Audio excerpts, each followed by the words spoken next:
experiences. Well, we're finally here. Tomorrow we begin a new chapter at Universal Orlando Resort as we open Epic Universe. We built this place for you. I want to thank you, our fans, for your love of our stories, characters, and immersive experiences that inspired this incredible place. Epic Universe represents over 8 years of meticulous planning, immense creativity, and innovation, combined with unmatched craftsmanship and operational excellence on the part of thousands of people who have brought to life the stories and characters that live beyond each of Epic's portals. But it represents so much more. Your love of Universal and the deep connections we've shared together here in Orlando over the past 30 years inspired us to dream bigger and to push the boundaries to create something extraordinary for you and for generations of fans and families to come. And tomorrow, as we open Epic Universe, I can't wait for you to experience this place for yourself. Now it's your turn to step inside, to lose yourself, and to share this place with the ones you love most. As we open this park, we hope your world becomes a little more epic. Tomorrow, Epic Universe becomes yours.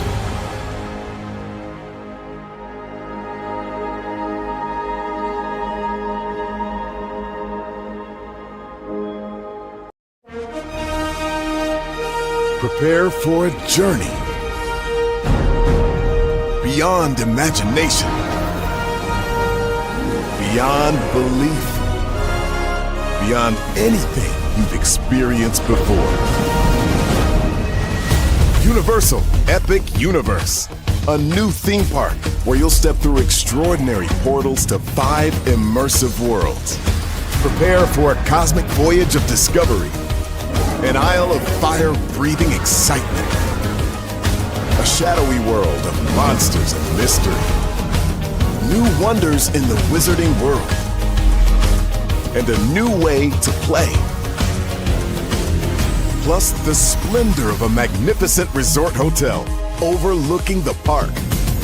It's all new excitement at Universal Orlando Resort. A week's worth of vacation thrills with 4 amazing theme parks, a variety of spectacular themed hotels, and incredible dining and entertainment.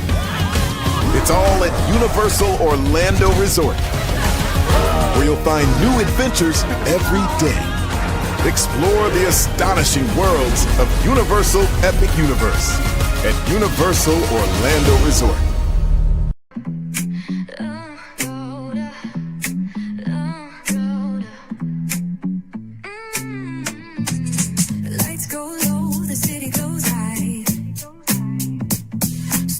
Untold under moonlit skies. Braylon got the vibe, got the flow for the culture. Yeah, you already know.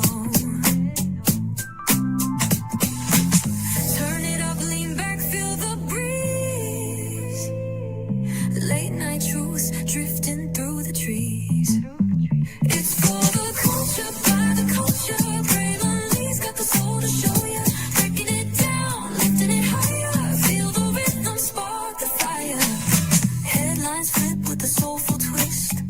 The scenes where the magic sits. It's the heartbeat of the now and the then, where the story starts and never ends. Tune in, lean and feel the groove. Every moment, a vibe you can't lose. It's for the culture, by the culture. Braylon's got the soul to show you. Breaking it down, lifting it higher. Feel the rhythm, spark the fire.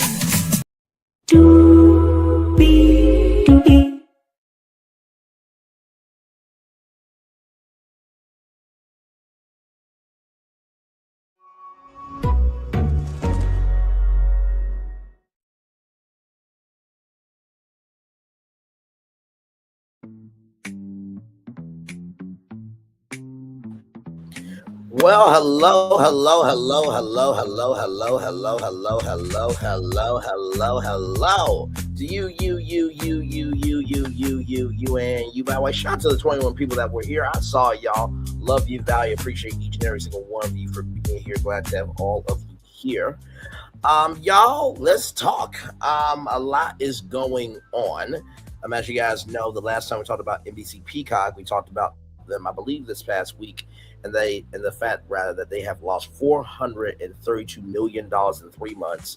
And now there's an article from the Wrap saying that they need to take a big swing or big swings in order for them to not be lost in the sauce, right?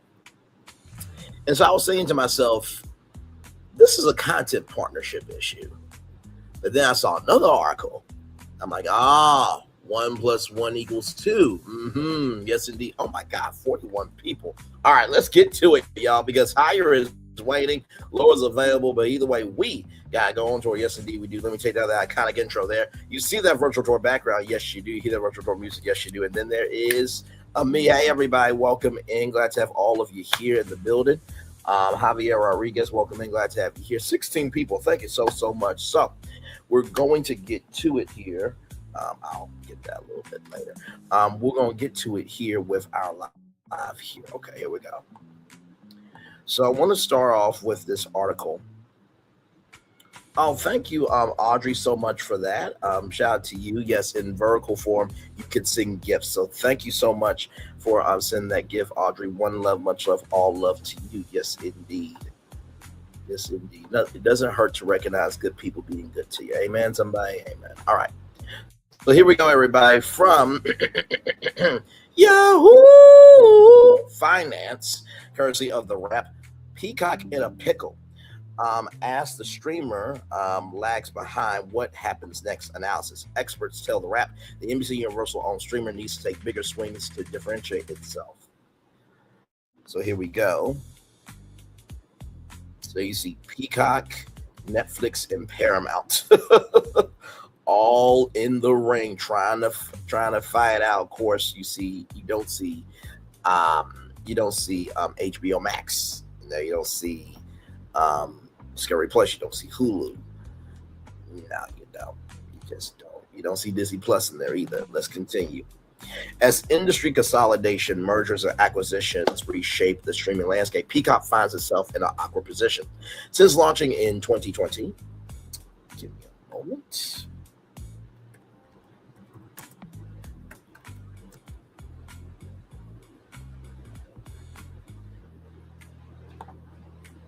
Because that's going to be very important to this live. Let's continue on here. Since launching in 2020, the NBC Universal owned streaming service has grown to a total of 46 million paid subscribers, but it has lost more than $10 billion. In its latest quarter, Peacock's losses widened to $432 million, though Comcast executives say it will approach profitability in the second quarter. While closing in on profitability is a meaningful inflection point, Peacock's road to continued growth will only get more difficult as Paramount and Warner Bros. Discovery are poised to combine in a $110 billion merger. Yeah, that company now has $90 billion worth of debt, so yay. Creating an HBO Max and Paramount Plus behemoth with over 200 million subscribers that will put it closer to competitors like Netflix, Disney Plus, and Hulu, and Amazon's Prime Video, and making Peacock's subscriber gap more pronounced. So here it is here. So Peacock, 46 million. Paramount, Warner Brothers, 210 million, 500,000. Disney, 219 million, 800,000. And Netflix, 325 million. Now, I do want to say this. The merger has not been approved yet. Okay. They announced the deal, everything in between, this, that, and the third, but the deal has not been approved yet for Paramount Warner Brothers, okay? All of Hollywood is against it. I believe there's over, 4,000 signatures and everything in between. How do you? Oh, that's a funny joke. That's a funny joke. Hey, Phil, welcome in. Good to see you. Good, sir. I'm gonna recognize everybody's comments here. Hey, Phil, welcome in. And Koopas is in the chat there. Yes, indeed. Yes, indeed. We love the good Koopas. The bad ones, y'all can stay with Bowser, okay? But like I said, Paramount Warner Brothers Discovery is now a company with $90 billion worth of debt. So they are so smart, said no one ever. And like I said, over 4,000 signatures asking them to stop the deal. In addition to that, you all remember, Live Nation and Ticketmaster, they were found out as an illegal monopoly. So there is that. So a lot going on. The combined streaming entity will also make the challenge of hanging on to customers more difficult. Experts telling the Wrap that Peacock would need to take bigger swings with its content strategy and find more ways to differentiate itself from the competition.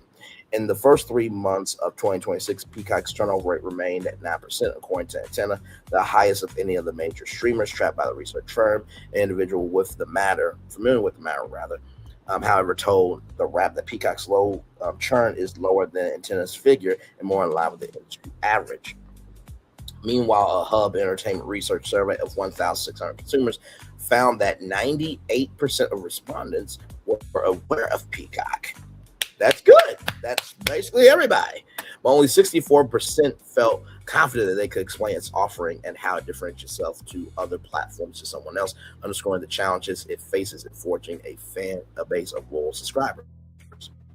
It's a tough place, to be when consumers are already hitting subscription fatigue.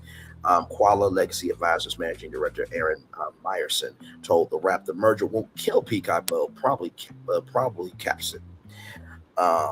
Competing for a high-profile intellectual property gets harder when your chief rival just inherited Warner Bros. Discovery's IP-heavy library overnight.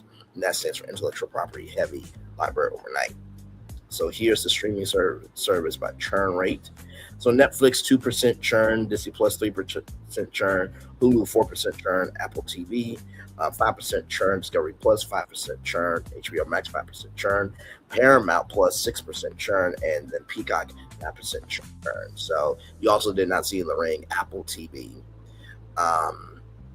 Yeah, I think I got the rest of them. Yeah, okay. Comcast executives have argued that they've managed the media business holistically and that its strategy around Peacock is not to chase other streamers, but to reimagine broadcast television and extend the NBC universe. During a South by Southwest panel in March, NBC Universal direct-to-consumer president Matt Strauss said the real battleground isn't who has the most subscribers, it's who earns the most share time, and that NBC Universal will win that fight by super serving fandoms. Interesting. We'll keep that in mind there.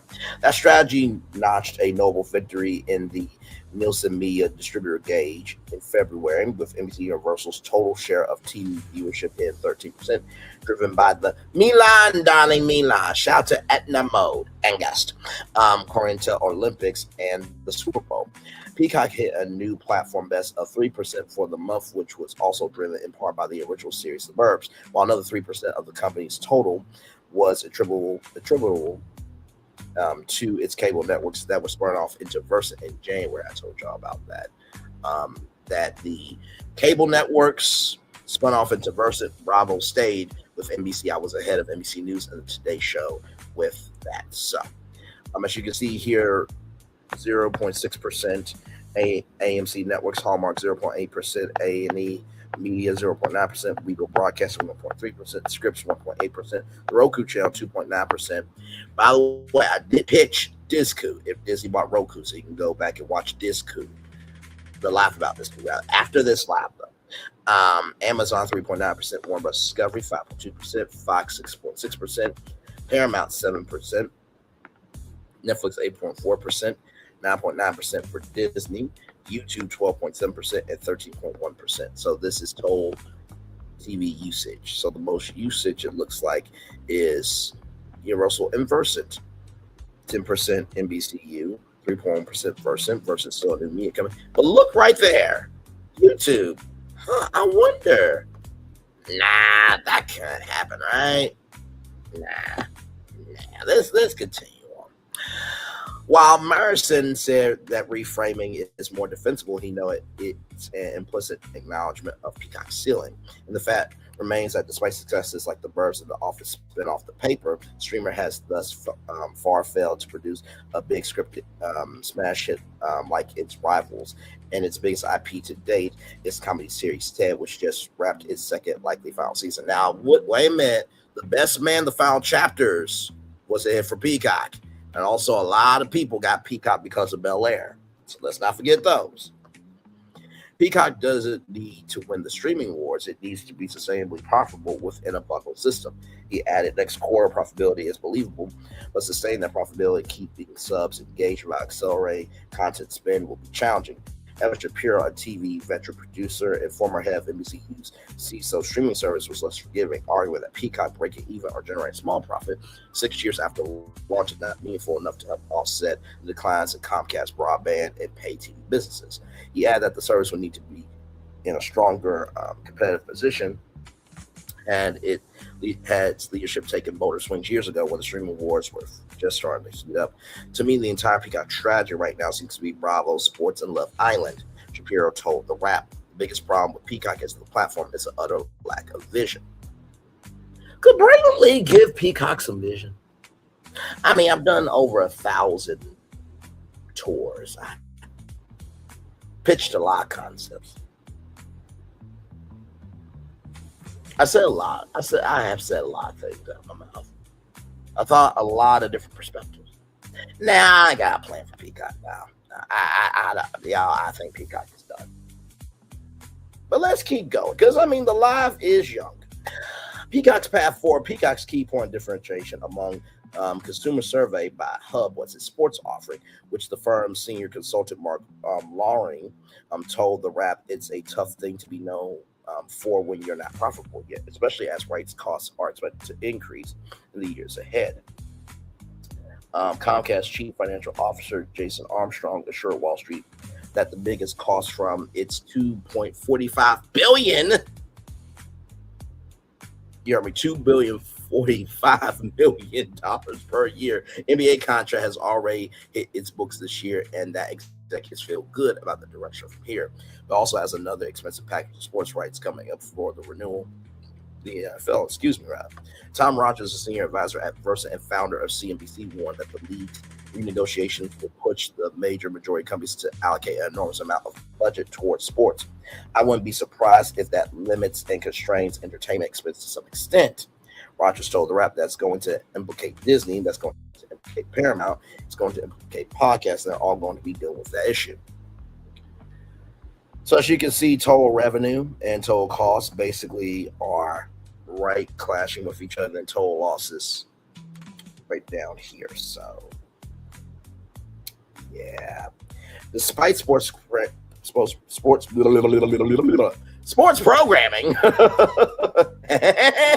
Woody Woodpecker. Wait, let me do it right. Woody Woodpecker. There it is. Being a double-edged sword, it has helped push more consumers towards Peacock's entertainment offerings. 54% of new subscribers from the Olympics and 56% of Super Bowl subscribers watching that content on par or exceeding the 2022 Winter Olympics and the Super Bowl. Outside sports, Bravo series have been a major win on Peacock, with their monthly reach growing by 45% over the last 6 months. Super fans watch 92% more non-Bravo hours than the normal subscriber, are 33% less likely to churn. Other titles that have resonated include Love Island, The Traitors, All Her Fault, and event programming such as the Macy's Thanksgiving Day Parade and Saturday Night Live 50, the anniversary special. Experts argue that Peacock needs to invest more in diversifying its lineup of original content if it's going to keep subscribers engaged and turn consistent profits in the long term. A few bigger swings are coming up. Amy Poehler and Parks and Rec creator Mike Schur reunited for the comedy Dig, while Crystal Lake will turn Friday the 13th franchise into a TV series, though it wasn't without its production troubles. One major bet Peacock is making on the scripted originals front is an over $1 billion TV and film deal with Yellowstone creator Taylor Sheridan, which kicks off in full after his contract with Paramount expires at the end of 2028. Taylor Sheridan is going to be very important. He's a brand, and he's a statement in himself that this is not local media. I can go watch this program, and it's going to have a voice that speaks to me, which is half of America. That was a big misfire for Paramount to lose that and a huge purchase for Peacock. And the executive who requested anonymity told The Wrap they just need to get out of their lane right now. They need more than sports and Bravo. Could that Could that happen? Let's continue on. Beyond its investment in original program, Peacock is expanding its distribution through bundling individual bundles right with Walmart, Instacart, and Apple TV, as well as Comcast Xfinity Stream Saver. I was about to say screensaver, thinking computers, but anyway, Stream Saver offering, which gives users the option to customize bundles with Disney Plus, Hulu, HBO Max, Apple TV, and Netflix. Additionally, Peacock's ad-free Premium Plus tier is available as an add-on through Prime Video channels and Roku, and will roll out on YouTube's Prime channels in the coming months. DirecTV and Char both offer Peacock as well. Playing with new formats like vertical video holds promise, with Peacock seeking longer user sessions on its mobile app and increased engagement with its content. Early tests, according to a person familiar with its rollout plans, the company will launch a dedicated vertical video section and Your Bravoverse, a feed guided by AI artificial intelligence version of it. Coming this summer, the Your Bravoverse feature will also expand to TVs at a later date. Another lever available to Peacock is international expansion, which could allow it to not only pick up subscribers in new territories, but help flex its reach when bidding for sought-after film, TV, and sports rights. But Comcast is in no rush, given its extensive existing international presence with Sky, Showtime, and Hayu, not to mention the expensive lower ARPU and different rules and taxes associated with such a move. Give me one moment, please, and thank you.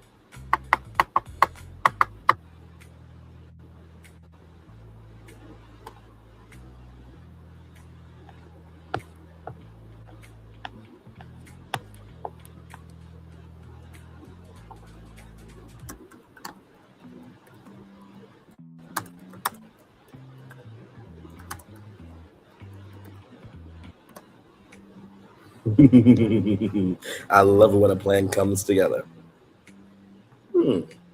Yes, I do love it when a plan comes together. I'm teasing y'all because did I really come up with a plan or not? We'll talk though. We'll talk. Let's keep going. I don't see a reason in our construct why we are disadvantaged by not pursuing global. Kavanaugh said during an investment conference hosted by Morgan Stanley in March. Others are clearly doing it, clear because they have different strategies for different players. But in our case, domestic is our path. The merger acquisition option, Peacock is already pulling a number of levers to differentiate itself, raising the question of whether it should look to mergers or acquisitions to help boost its scale. Despite having a high bar when it comes to its appetite for deal making, Comcast was nobly in the running to acquire Warner Bros. Discovery Studio streaming assets, but it was also outbid by Netflix and decided to bow out. Meanwhile, the media giant Sky Division has also held talks with Love Island and traders producer ITV about acquiring its media entertainment business for euro $1.6 billion. So let's see what that would be in the US. Okay, so that would be that's a lot of money. Good damn. Give me a moment, y'all. So, $2,172,408,000.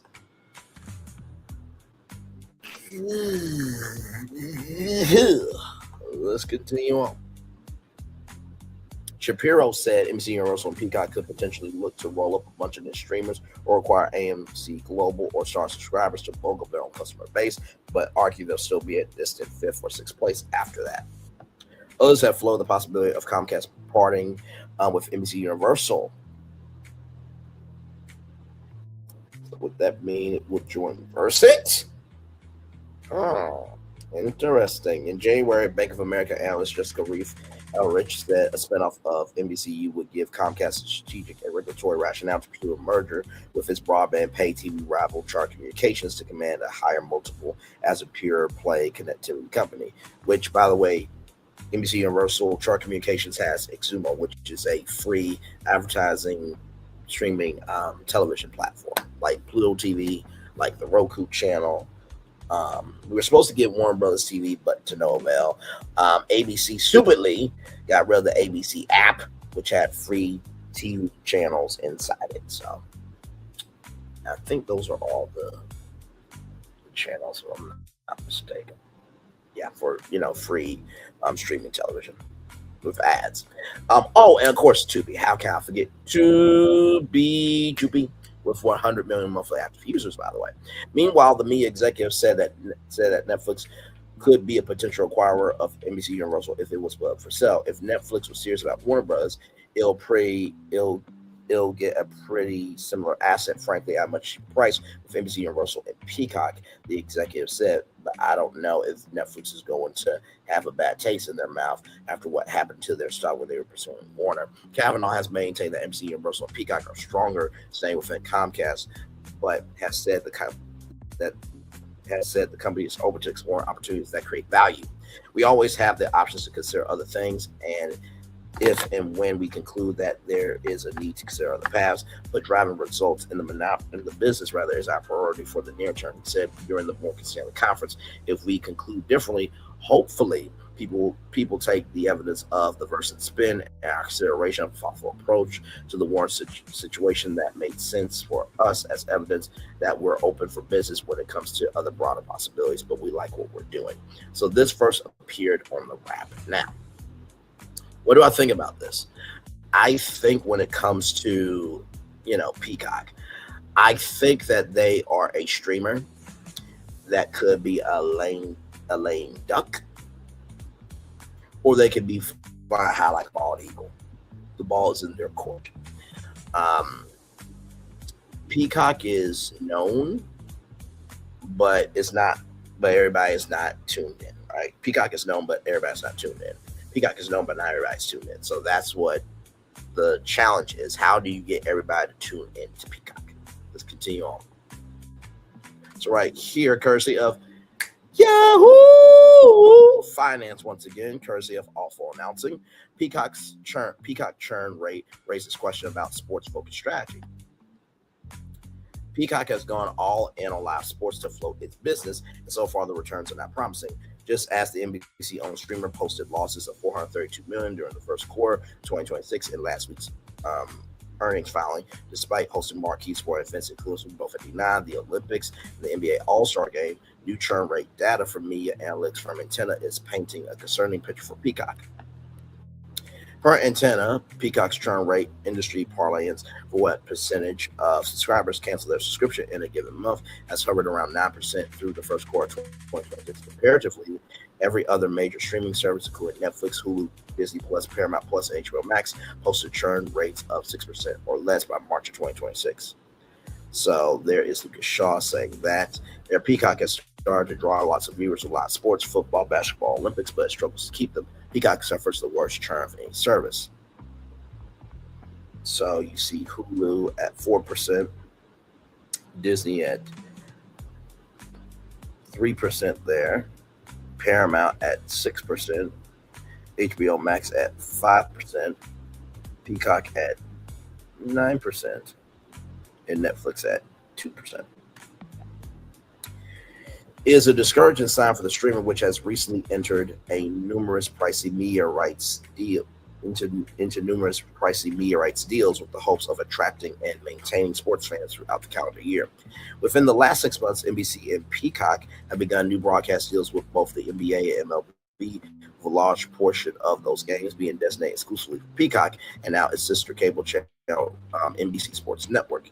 The hope is that those deals, which NBC pays about $2.65 billion per year for, the rights are where it's at, in conjunction with its NFL and college football programming in the fall and winter, will keep sports fans subscribed to Peacock year-round.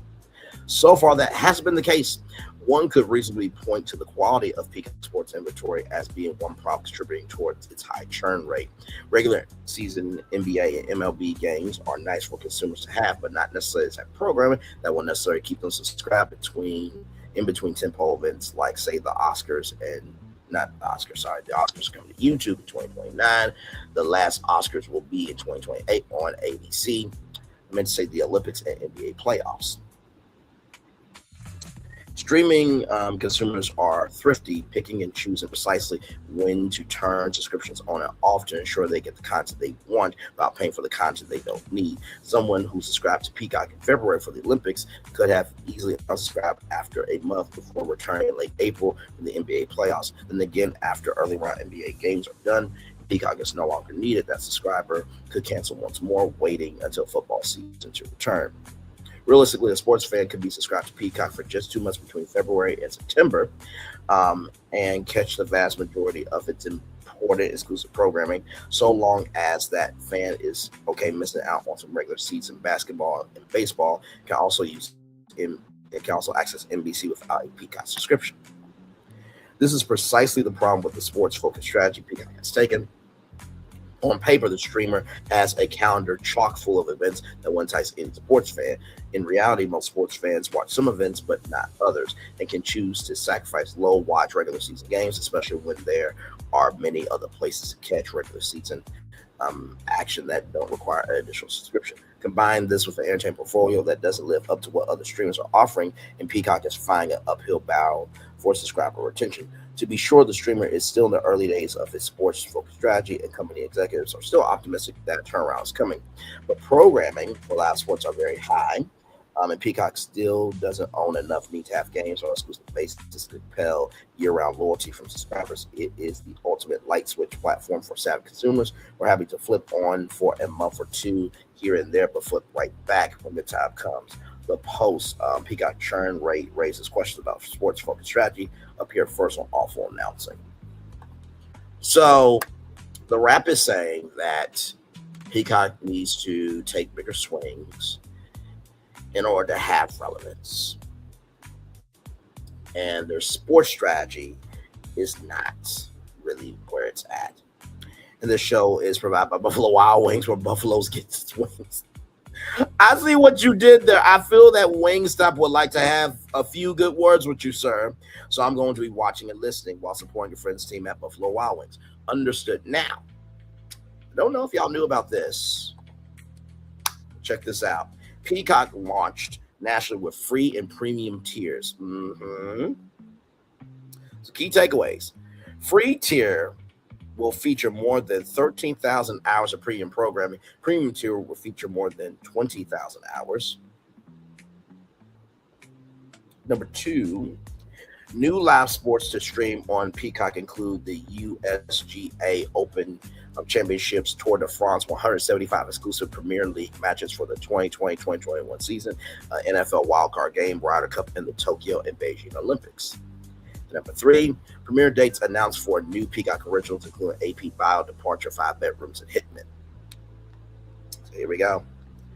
From New York, Peacock, NBC Universal's new highly anticipated streaming service will officially launch tomorrow, already launched, offering consumers across the country a world-class collection of the best live on-demand program from NBC Universal and beyond. Peacock will offer more than 20,000 hours of premium content from networks and studios, including NBC, Bravo, USA Network, Sci-Fi, Oxygen, E, CNBC, MSNBC, NBC Sports Network, Golf Channel, Universal Kids, A&E, ABC, CBS, CW, Fox, History, Nickelodeon, Showtime, Universal Pictures, DreamWorks, Focus Features, Illumination, Viacom, CBS, Paramount, Lionsgate, Warner Bros., and Blumhouse.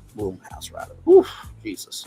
In addition, the service will feature Peacock original movies and shows, more than 30 curated channels. Those are basically hubs, right, for different genres of content. Current season series and specials from NBC and Telemundo, live news and sports, as well as daily trending highlights from Today, NBC Nightly News, Meet the Press, Northside, Telemundo, MSNBC, CNBC, NBC Sports, E! News, and Access Hollywood. Now, a couple of things. USA Network, Sci-Fi, Oxygen, E! CNBC, MSNBC, the Golf Channel, they are now in the company of Versant, so they are no longer on Peacock. Yeah, that shrunk the content library down very hard. And also, too, E! News is no longer around, and Access Hollywood, NBC canceled. Once again, we have wonderful, smart people in Hollywood. Said no one ever. Let's continue on. There's a reason why I'm reading this.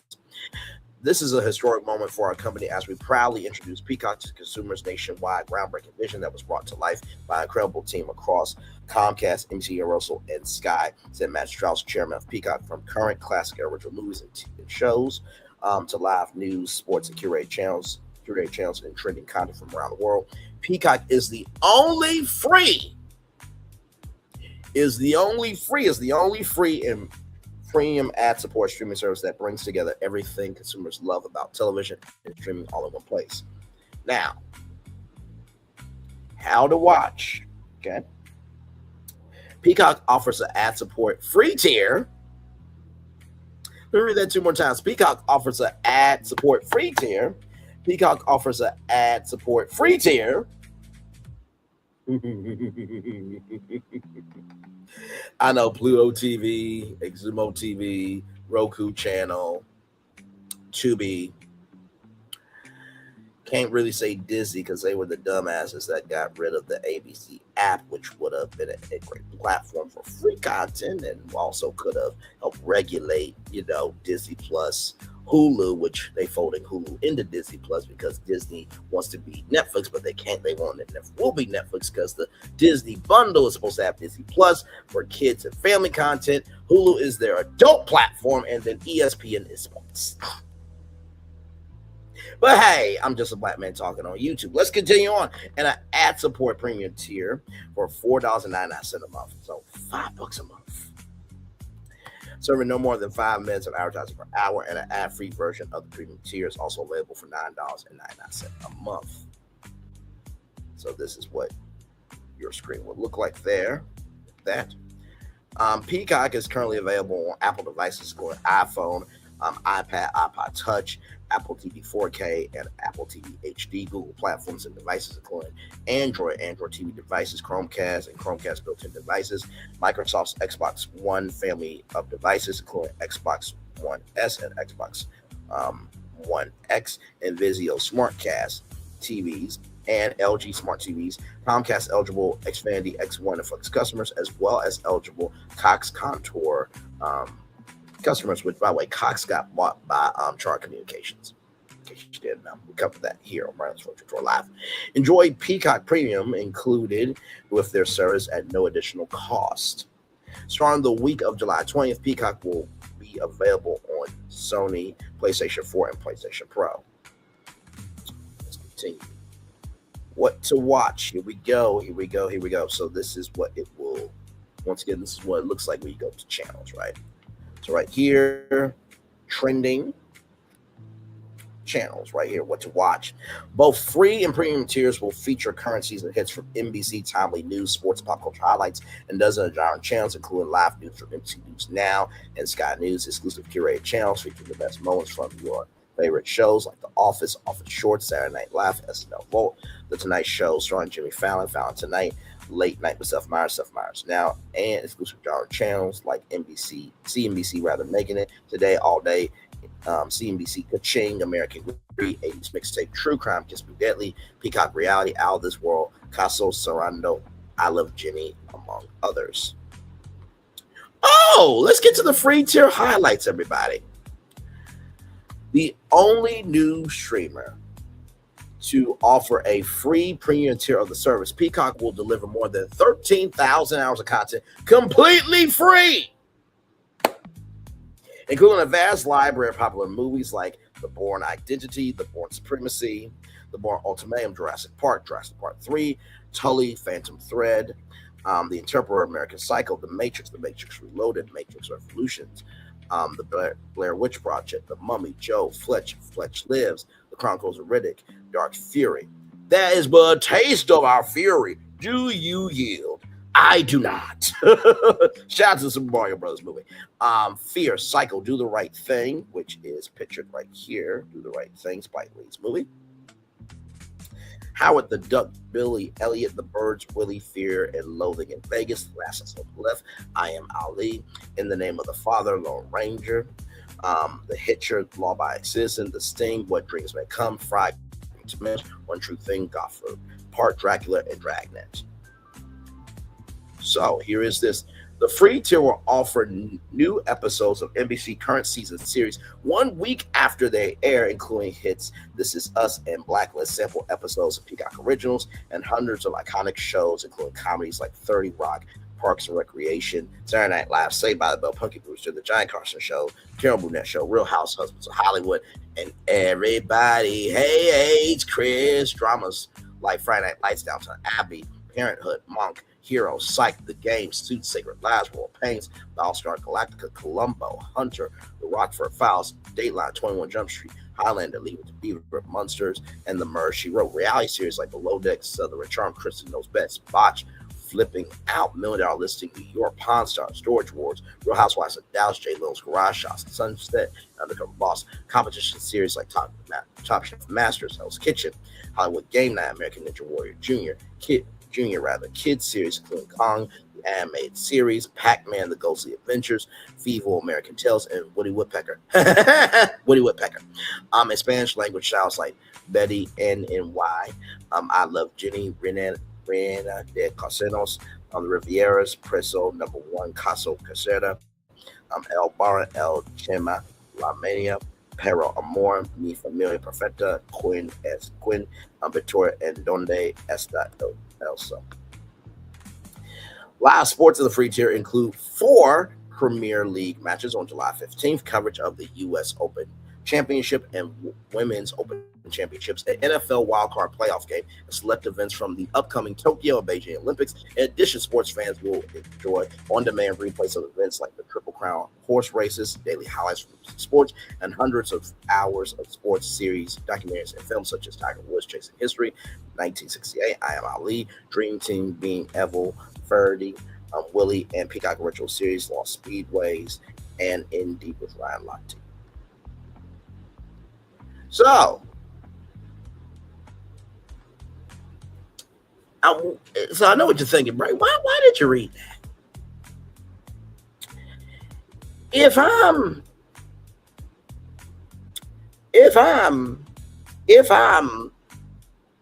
NBC, let me say this on the picture. If I'm NBC and this press release is still out here, correct? It's still out here. What I would do if I'm the president of NBC, hey guys, remember that free tier? We were the only legacy television network to offer a free tier of our streaming service. Yeah, guess what? We're going to bring that back. All you got to do is sign up so that way we can have the data to sell to advertisers, so that we can curate your experience and we can grow our subscriber base. Oh my God! Wingstop can call me anytime. Beat me up, Sky. Wow, Rainbow NBC. Did you hear what Braylon said about free tier? Disney, did you hear? Exactly. Now, there is one more thing that I want to bring to your attention. Okay. Deadline.com.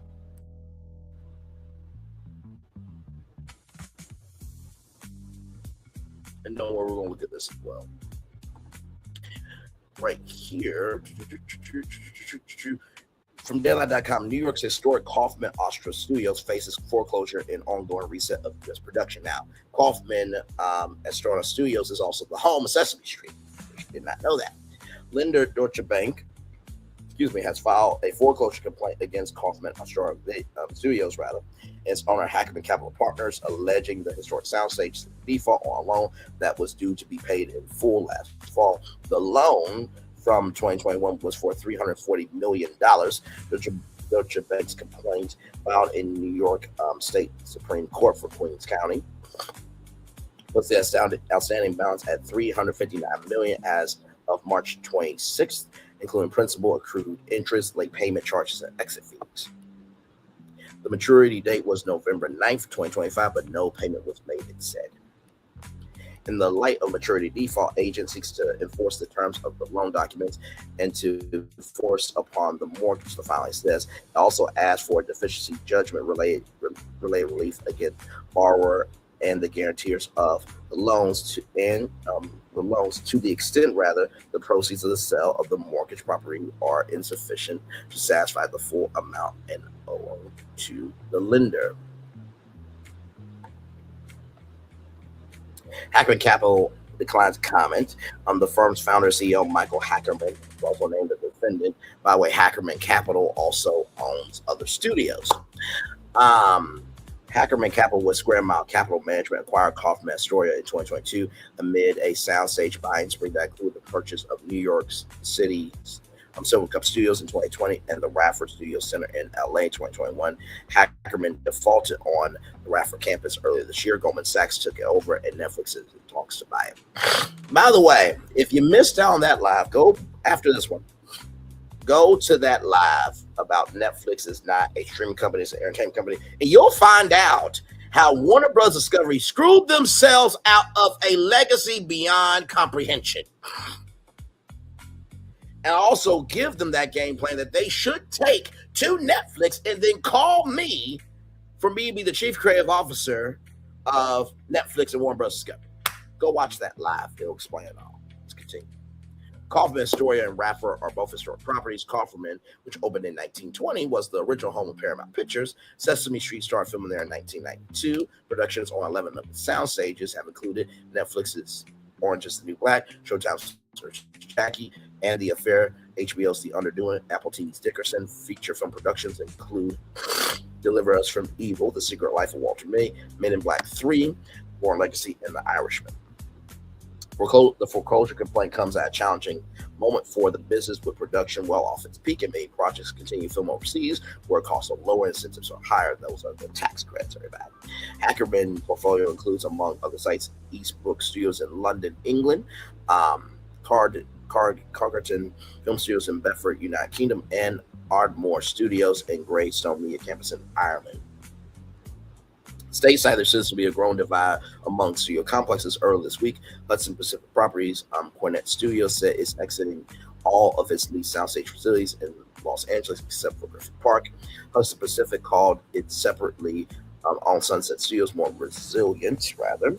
The real estate trust said Sunset flagship Hollywood stages are 96% leased, and a new Manhattan facility is 100% leased as best-in-class, purpose-built studio real estate in prime locations continues to attract strong tenant interest, even amid more moderate production levels. Next door to New York, New Jersey, Horizon Force in U.S. Production is holding its second annual Film Expo Day, all-day event in the Meadowlands Arena in Eastport. For Governor Mikey Sherrill will deliver the keynote address this afternoon. And not to mention, let's not forget Stamford, Connecticut. Okay, because Stamford, Connecticut also has a television production. So let's review what we have here. We have a streaming service that has lost $432 million in 3 months. We have the Rap saying that they need to take bigger swings in order for them to stay afloat and to not get lost in the sauce. We have a sports strategy that is bringing people in but not keeping them. And we have a very historic studio that has over $300 million in debt. So what can we do about this? Y'all really thought I didn't have a plan? Are you kidding me? Do you not know where you are? Let me show you where you are. My God. Y'all really thought I didn't have a plan? Are you kidding? Are you legitimately kidding me? Give me a moment as the iconic intro pulls. I cannot believe y'all did not think that Braylon did not have a plan. I just really though. Really, y'all really thought Braylon did not have a plan. Okay. All right. Okay, just all right. Well, let's get to the plan. Okay, let's get to the plan. I'm just going to say this: NBC Universal, you might want to call me.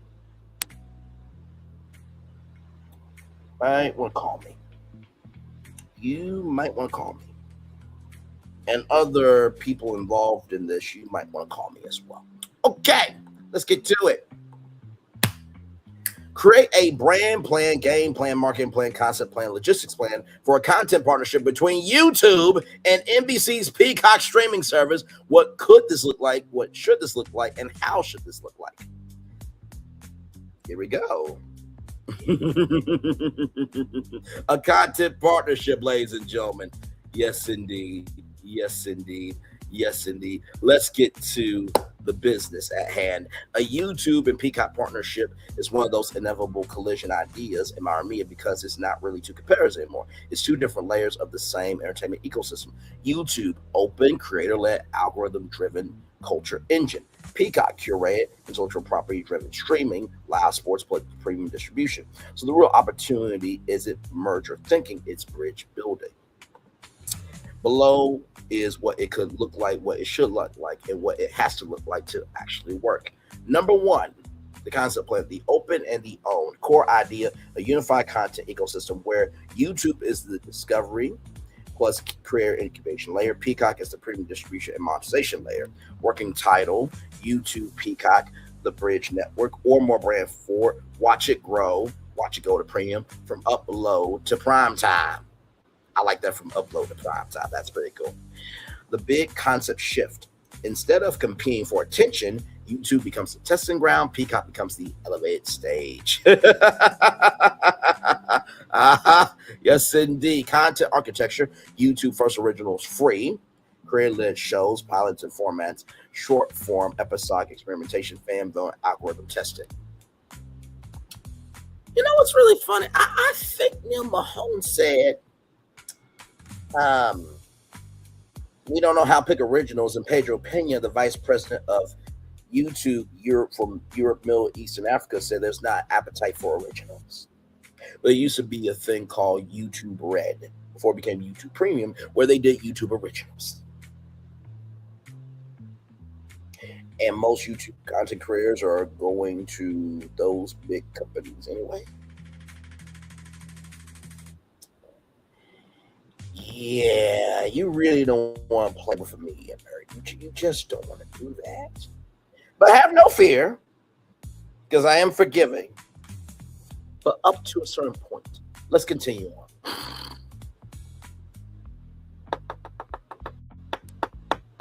Peacock Elevator Originals, the best performing YouTube first content gets professional production upgrades, cast expansion, studio backend, and distribution rights windows. Okay. So you watch the shows, right? And then at the end, you could do, 1 to 10. You give your review, not too long, maybe 250 words or so. And then guess what? You hit submit, and that goes to YouTube and Peacock. And then Peacock makes the decision along with YouTube of who gets it, right? Hybrid shows, hybrid shows, simulcast layer, live events broadcast simultaneously, YouTube interactive feed, chat, voting, exec screen, Peacock clean broadcast feed, TV experience. Number 2, brand plan. 2 platforms, 1 pipeline. Brand positioning, YouTube where culture starts, Peacock where culture becomes television. Combined identity, the content pipeline of modern entertainment. Now, I know what you're thinking. Braylon, you've been on this YouTube studio shit for a while. And yes, I'm going to continue to stay on. Do you know why? Because YouTube broadcasted a free NFL game from Sao Paulo, Brazil. I was about to say Mexico, but Sao Paulo, Brazil, rather, for free on YouTube. And the Oscars are coming to YouTube in 2029. Hello. Because YouTube owns the international rights. And the domestic rights to the Oscars, who's to say that YouTube would not mind partnering with legacy media to bring some stability to the Oscars? Because now you're taking it from a platform like ABC, which has a fueling engine to promote it year round, from the TV shows, movies, theme parks, merchandising, this, that, third, to say, hey, you know what? We could definitely use Peacock as a bigger way of, if you don't want to watch on YouTube, you You watch on Peacock. And then we have two audiences going at the same time. Because people watch Peacock on their TV. You watch Peacock on their laptops, their desktops, their phones, their tablets. And you can watch all those same things through YouTube. Match made in heaven. Let's continue. Let's continue. Oh, and then I mentioned, by the way, the Academy of Motion Pictures Arts and Sciences is leaving a $94 million theater that's already built for the Oscars to move to the Peacock Theater in LA Live, which apparently the naming rights are going to be up in a couple of years, so that could be something else, right? Now, I did say that YouTube was not smart enough to get the Oscars at the YouTube Theater, which is in California by SoFi Stadium and, all those places down there, right? But could this be a bigger move of Netflix saying, hey, guess what? When our deal is up, we'll just move the YouTube Theater over to LA Live.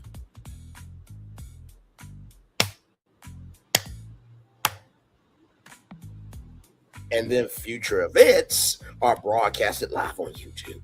Just a thought. Oh, I love it when I have a brain blast. Yes, I do. Yes, I do. Yes, I do. Yes, I do. Let's continue on here. Brand architecture, layer YouTube role creator economy, virality, experimentation, Peacock premium storytelling, live sports and franchises, joint brand bridge originals label. New joint label, YouTube, Peacock Originals, a visual badge signaling. It's starting on YouTube. Now it's going primetime.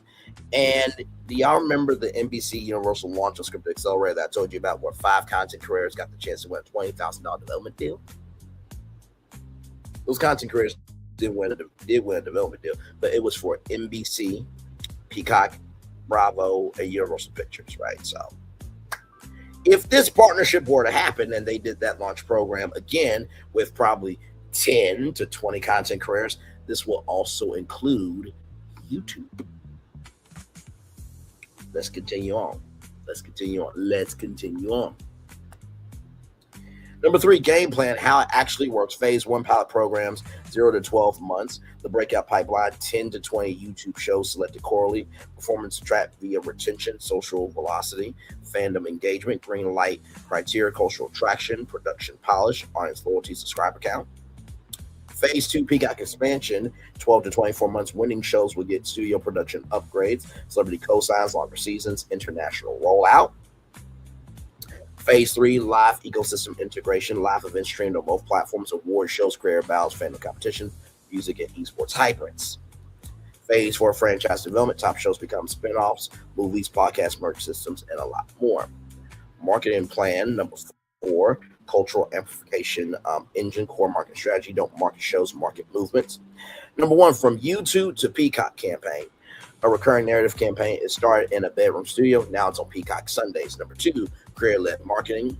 Creators become co-owners of marketing, not just talent, tactics, YouTube teaser drops, behind-the-scenes edits, reaction content loops. Algorithm and TV fusion ads. That's number 3. YouTube ads promote Peacock premieres.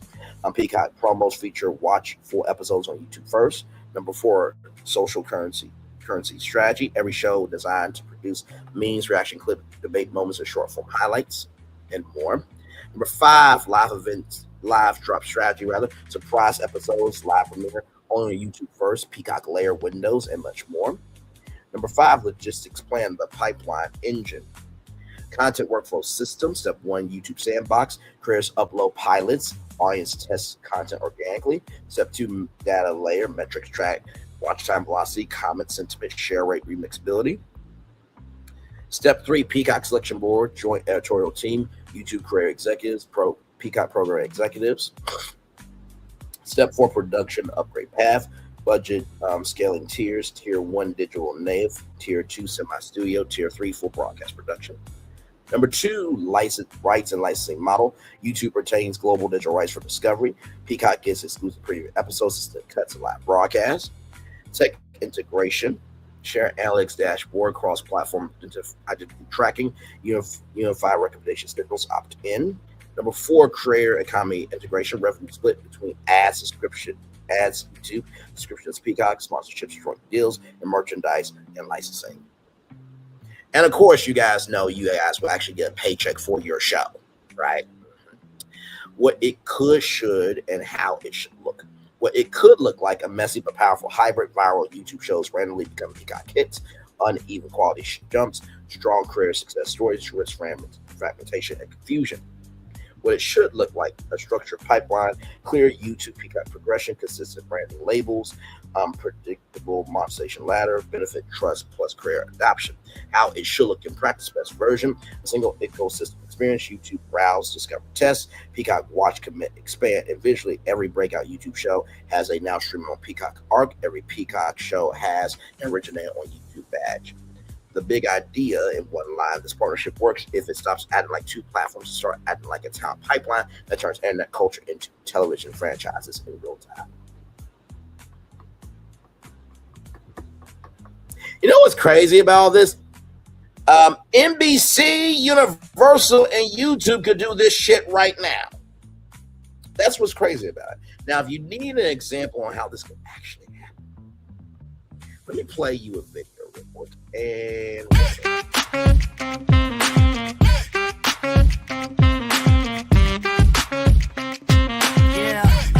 yeah, we hustle all day. Yeah, we're working, let me play. You know me, work real hard, now we're ready, let's play.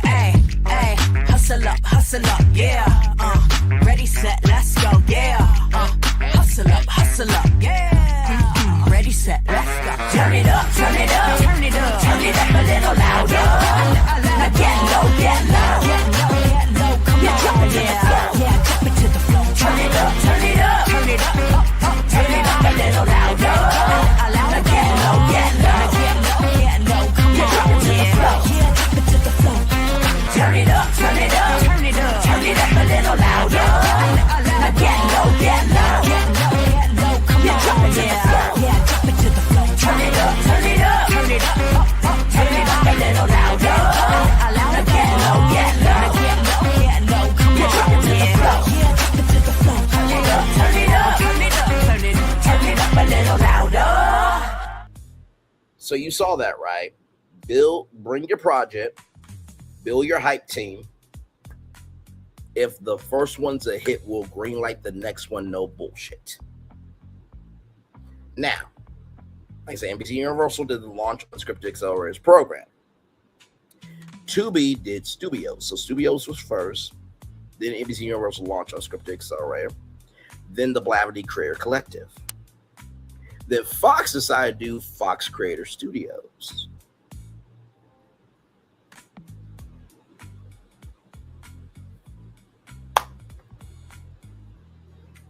And nobody has reached out to YouTube to do this. To do this plan that I'm saying right now. So YouTube and Peacock, YouTube, NBC Universal, Peacock, y'all might want to call me. You might want to call me. You might just want to call me. And this is including the free tier to come back. Just want to mention that. But I'm not done. I'm not done yet.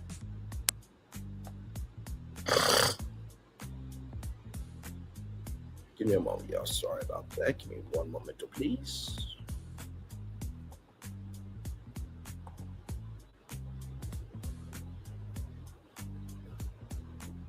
Sorry about that, y'all. Give me one.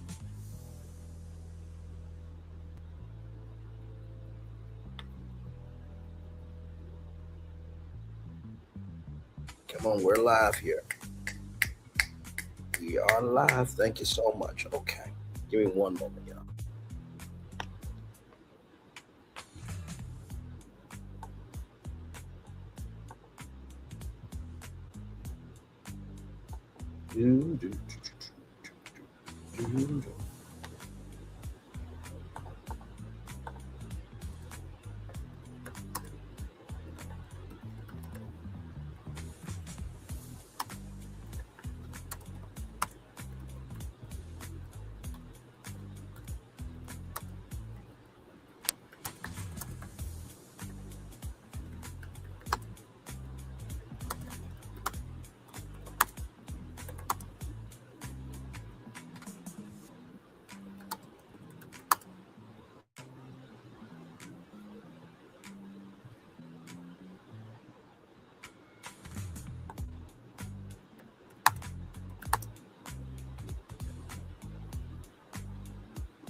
There we go.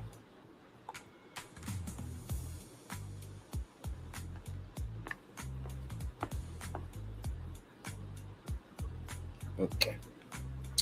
Let's go back real quick. I take a lay here. Okay. Sorry, here. Give me a moment, though. Like I said, I really do have fun doing this. Just saying the quiet part out loud. Once again, I know the networks are like, damn it, Braylon did another live stream again. Good. Oh my God. Why does he keep saying the quiet part out loud? I'm just like, if you just hire me, we can do all this. And y'all can make a lot of money. So now, with that being said, I add this. Now, with this information of New York's historic Kaufman Astoria studios facing foreclosure and ongoing reset of U.S. production, have Universal Pictures buy the studios and add Cinemark, where you can watch NBC Bravo, Universal Peacock originals, and that includes YouTube as well, movies, TV shows, sitcoms, dramas, live events, sports, unscripted, and more at Cinemark theaters. This is actually a very strong media infrastructure reset moment, because what you're describing isn't just a studio acquisition idea. It becomes a full vertical integration of production, distribution, and exhibition across film, TV, streaming, theatrical experiences. I'll build into your requested structure, but aligns to what's actually happening with the Kaufman Astoria studios and the broader industry shift. Context foundation, what's happening. New York's historic Kaufman Astoria studios is currently in foreclosure proceedings after a reported $340 million loan default tied to Hackman Capital Partners, with the debt rising to about $359 million due to interest and fees. This creates a rare condition in media real estate. Legacy studio lot in the heart of New York City potentially become repositioned in a distressed but highly strategic acquisition window. That's where your concept kicks in. Brand playing Universal Media Campus New York. Acquisition identity. If Universal Pictures buys the studio, the rebrand becomes Universal Media Campus Astoria, right? UMCA sub-brand, Universal Studios Group, and NBC Universal Production Ecosystem. Brand positioning, a 3-layer entertainment campus production layer. Film, TV, and streaming originals, NBC, Bravo, Peacock, Universal content.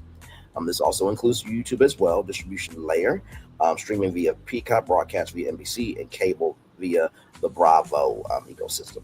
Exhibition layer new, Cinemark powered immersive theaters. Core brand idea, everything you watch is made here. You can experience it here first. Concept plan, content to cinema loop. This is your most important innovation of your idea, the loop. Step 1, content is produced at UMCA, NBC shows, Peacock originals, Universal films, Bravo unscripted formats, talk shows, game shows, all that stuff. Because Bravo, I believe, has the power to become a general entertainment network where it's like, Bravo, Bravo, Bravo, I want more of that. Which, honestly, it was more of an arts and entertainment channel more than a Housewives network. But that's neither here nor there. But let's continue on. Step 2, simultaneous release strategy. Streaming, Peacock, broadcast, NBC, Bravo, theatrical screenings. Step 3, Cinemark immersive exhibition layer. This is where your idea becomes unique. Cinemark integration, partner with Cinemark to create Cinemark Universal Experience Centers inside theaters. NBC drama screened as season premiere events. Bravo reality finales as live audience events. Peacock originals shown as fan screenings. Universal films with behind the scenes expansion content, sports plus live event watch parties. Now, I know what some of you are thinking. Braylon, really? Did y'all know that y'all could have watched the NBC Milan Olympics at AMC theaters? Do y'all know that the grand finale of Stranger Things was put in movie theaters? I'm not saying anything crazy. I'm just taking publicly available information and presenting it to you. That's all I'm doing. That's it. Nothing more, nothing less. Let's continue on. The key concept of the theater is no longer just for movies. It becomes the live fandom arena of TV and streaming culture. Game plan number 3, how it actually works. Phase 1, acquisition and stabilization, 0 to 12 months. Universal acquires distressed studio assets. Keep core sound stage operations intact before disruption of the New York City production ecosystem. Phase 2, campus conversion, 12 to 24 months. Build UCMA vertical system. Now, they could keep the Kaufman Studios name, powered by NBC Universal. I think that's what you would add to it. Powered by NBC Universal. Powered by NBC Universal. Stage 1, NBC and Peacock Production Hub. Stage 2, Bravo Scripted Studios and Digital Studios. Stage 3, Universal Film Department Annex. Stage 4, Creator Influencer Production Suites. Phase 3, Cinemark Rollout. Select theaters become Universal Screening Houses, Peacock Premier Cinemas, and NBC Live Event Theaters. Phase 4, National Expansion. If successful, replicate model in LA, Atlanta, Chicago, create the Euro Cinema Network. Marketing plan, watch where it's made, core campaign idea from studio to screen to cinema. Flagship campaign, main story, everything produced at UMCA is branded, filmed at Universal Media Campus Astoria. Cinemark Experience drops. Marketing becomes event-driven. Season premieres, theater events, reality show finales, live audiences, sports and live specials, communal screenings. Number 3, cross-platform hype engine. Peacock teasers push watching theaters tonight. NBC promos include theater QR codes. Cinemark ads promoting streaming continuation of hey, did you really enjoy this movie? Did you enjoy this TV show? You can go on Peacock to watch it right when you get home. Career and talent marketing, cast appearances at theaters, which they have already been doing that. Live Q&As after screens, which they've been doing that. Influencer watch parties, that would be different. Dual release culture, every major TV show has a streaming drop and theatrical companion event. Logistics plan, MIAC engine. Number 1, physical campus structure. Zone A, production core, sound stages, NBC Peacock control rooms, Universal TV development offices. Zone B, creative campus, writers' rooms, digital creator studios, Bravo unscripted hubs. Zone C, Cinemark District, off-site partner network, New York City flagship theater or theaters, regional expansion theaters. Number 2, content workflow system, content greenlit at NBC, Universal, built at Astoria campus, simultaneous multi-platform distribution, Cinemark screening schedule layer added. Right structure, Peacock gets the streaming rights, NBC Bravo gets the events rights, and then Cinemark event exhibition rights window, 48 to 72 hour premiere screenings. Technology layer, shared NBC Universal data cloud, audience behavior tracking across streaming, broadcast theatrical attendance, unified fandom ID system, operational advantage. This solves a major industry problem, fragmented attention instead of one ecosystem. One ecosystem, multiple entry points, one content lifecycle. What this really creates, a media district, not just a studio. Astoria becomes a production hub, streaming hub, live event hub, theatrical extension hub. Number 2, a new entertainment format, not TV, not film, not streaming, event native storytelling. Number 3, the big shift, movie theater streaming. Instead of movie theater streaming route, you get streaming theater event extended streaming universe. Final summary, if Universal bought the studio and partnered with Cinemark under NBC Universal and Peacock integration, the real outcome is a unified entertainment ecosystem where content is no longer released, it's experienced across platforms and phases. So Cinemark, you also might want to call me. Actually, do it. I think I have a commercial about Cinemark real quick. Let's roll that.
Cinemark is a part of this pitch as well. Let's continue on, everybody. Add in the content partnership between YouTube and NBC's Peacock streaming service. Now this becomes a much bigger system, not just studio acquisition or theater expansion, but a 3-platform entertainment engine. Universal Pictures content production house, Peacock premium streaming, broadcast extension, YouTube creative discovery, culture incubation, Cinemark theatrical event exhibition layer, Kaufman Astoria Studios, New York City production campus hub. The key idea, each platform stops competing and becomes a different stage of the same content lifecycle. Master concept, the universal content loop. The system is a four-stage entertainment pipeline. Stage 1, YouTube culture origin, creators pitch concepts. Pilots launch as short format episodic content. Audience interaction determines viability. Viral validation happens here. Stage 2, Peacock curated streaming upgrade. Breakout YouTube concepts.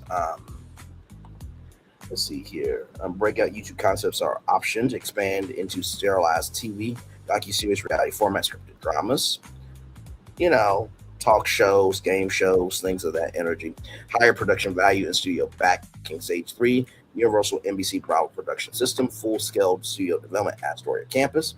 NBC Bravo integrate formats into broadcast TV. Universal Pictures adapts select intellectual property into films. Stage 4, Cinemark event exhibition, premieres, finales, and specials become theater events, sports, unscripted finales, and live broadcast screen nationwide. Fan experiences turn to cinematic culture events. Number 2, brand architecture. 4 platforms, 1 story. Unified identity made in the loop. So layer YouTube origin engine function, discover and test ideas. Peacock streaming upgrade, function scale and serialized content. NBC Bravo Universal production and broadcast, mainstream validation. Cinemark event layer, cultural climax moments. New shared branding system. Every show carries a lifecycle badge. Start on YouTube, streaming on Peacock, produce at Euro Studios Astoria, then premiere in Cinemark theaters. This creates status progression for content. Content partnership plan, YouTube Peacock Core. This is the mission bridge layer that makes everything work. Joint program, the creative series pipeline. YouTube original sandbox, creators upload pilot concepts. Fund micro development grants. Data-driven selection, watch time retention, and fandom activity. Number 2, Peacock Greenlight Accelerator. Selected YouTube content gets writers' rooms, production teams, celebrity co-development, and season expansion. Number 3, YouTube Peacock Originals. This becomes a prestige pipeline label like A24 Presents or HBO Original. Monetization model, YouTube ad revenue, creator revenue share, Peacock subscription, premium licensing, NBC Universal broadcast rights syndication, creators, equity participation, and intellectual property expansion. Number 4, Kaufman Astoria Studios role, the physical engine. The studio becomes the central convergence point. Functions, number 1, YouTube Creator Campus, New York City. Wasn't there something like that?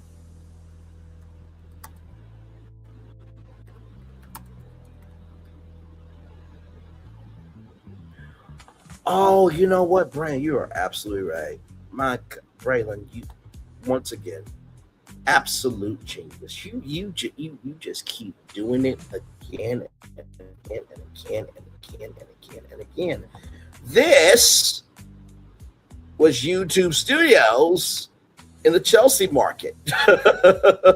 Y'all remember they had YouTube spaces in California, New York, some other places around the country and overseas, right? So this is where you could rent out studio spaces and make content.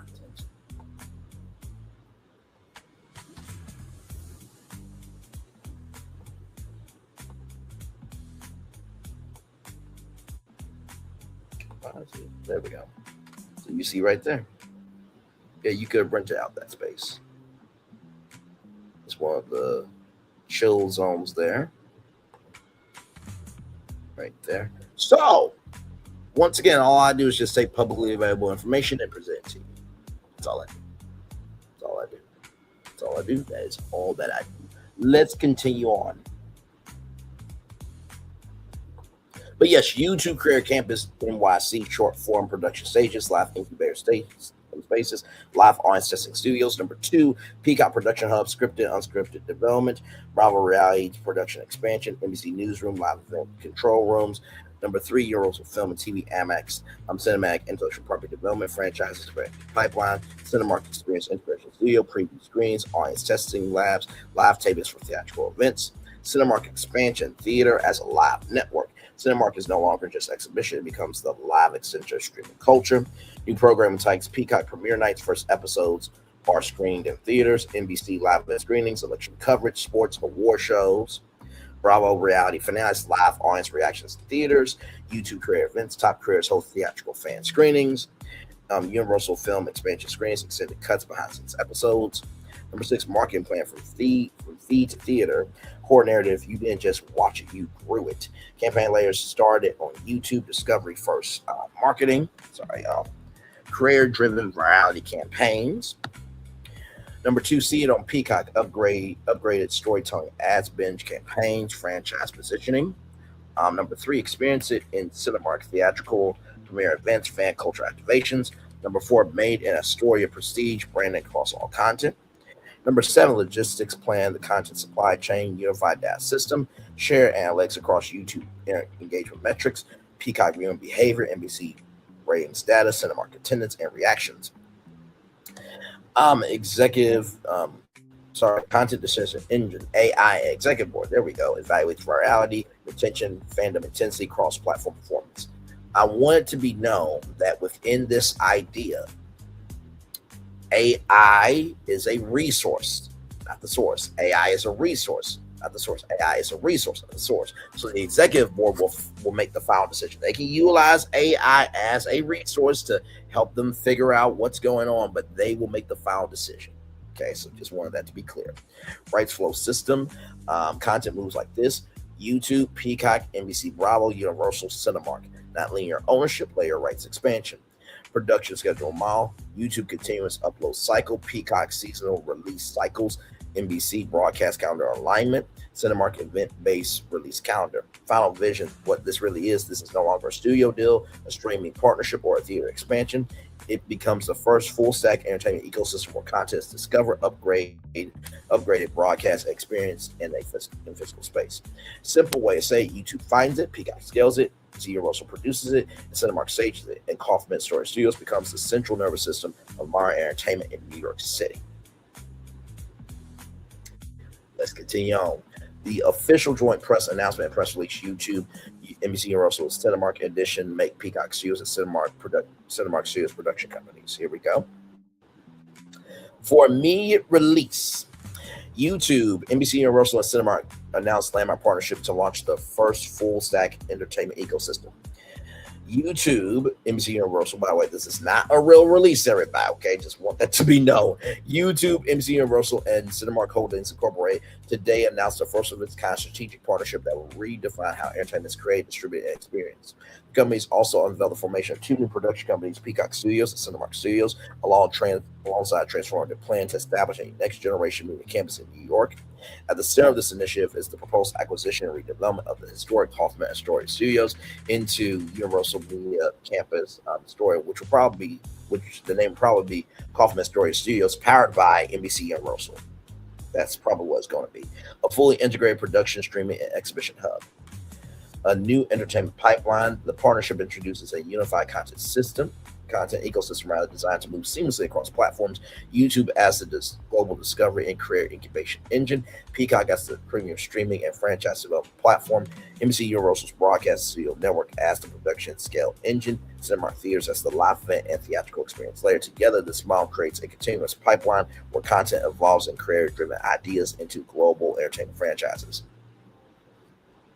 Introducing new production companies. Peacock Studios, a new premium production label under NBC Universal, focused on scripted series, films, and docuseries, career-led adaptations from YouTube. And of course, unscripted content as well. Global franchise development for streaming and theatrical expansion. Peacock Studios will serve as the primary bridge between digital native storytelling and premium television. And then Cinemark Studios, a first of its kind theatrical production company dedicated to live event programming for theaters, episodic premieres, finales, and fan experiences, creator-led theatrical events and interactive screenings. Cinemark Studios will transform theaters into destination venues for TV, streaming, and digital-first content. Not to mention, too, imagine if you are a filmmaker, right? And you get your film produced by Cinemark Studios. Well, guess what? All they got to do is put in all the Cinemarks across the country. And boom, baby, you're in. There it is. Let's continue on.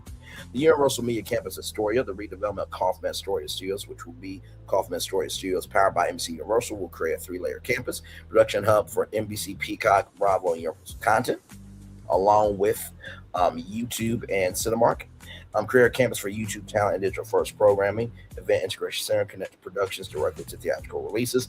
This campus will serve as the physical engine powering the partnership's content pipeline. Cinemark, the new event network. Through this partnership, Cinemark Theaters will expand beyond traditional film exhibition to include Peacock premiere events, NBC and Bravo live broadcasts, YouTube career showcases, sports and cultural events screenings. This initiative positions Cinemark as a national network for shared entertainment experiences. Executive statement: Susan Wojcicki, who has passed away, by the way, former CEO of YouTube, advisors to the partnership. This partnership creates a clear path from creator to global franchise. It's about giving the next generation of storytellers a system that grows with them. Jeff Snell, CEO of NBC Universal, we're building an ecosystem where great ideas don't just get made, they scale across every platform we have. This is the future of entertainment. Sean Gamble, Cinemark Studios represents a bold step forward and redefine what a theater experience can be. We're turning theaters into cultural gathering spaces for all forms of content. Marketing campaign: from feed to feature. The partnership will launch with a global campaign highlighting the journey of content across platforms. Started on YouTube, see it on Peacock, experience it in Cinemark. Looking ahead, the first slate of YouTube Peacock originals will be announced later this year, with select titles premiering in Cinemark theaters ahead of their streaming release. The Universal Media Campus Astoria, or Kaufman Astoria Studios, is expected, powered by MC Universal, expected to begin phase development in 2027. About the partners: YouTube is the world's leading video platform and global hub for creator-driven content and culture. NBC Universal is one of the world's leading media and entertainment companies, producing and distributing premium content across film, television, and streaming. Cinemark Holdings Incorporated is one of the largest and most influential theatrical exhibition companies, operating a global network of theaters and entertainment venues. So then, of course, I add the creation of YouTube Studios, of course. We talked about all this already. All this here. Now, here is this. YouTube Studios, a new global production division built to formalize and scale the creator economy, focused on original creator-led series, pilots, digital franchises, incubation of emerging talents and formats, live and interactive programming built for audience participation, and the development pipeline feeding Peacock and NBC Universal. YouTube Studios will serve as the origin point of the content ecosystem where ideas are discovered, tested, and launched into the global pipeline.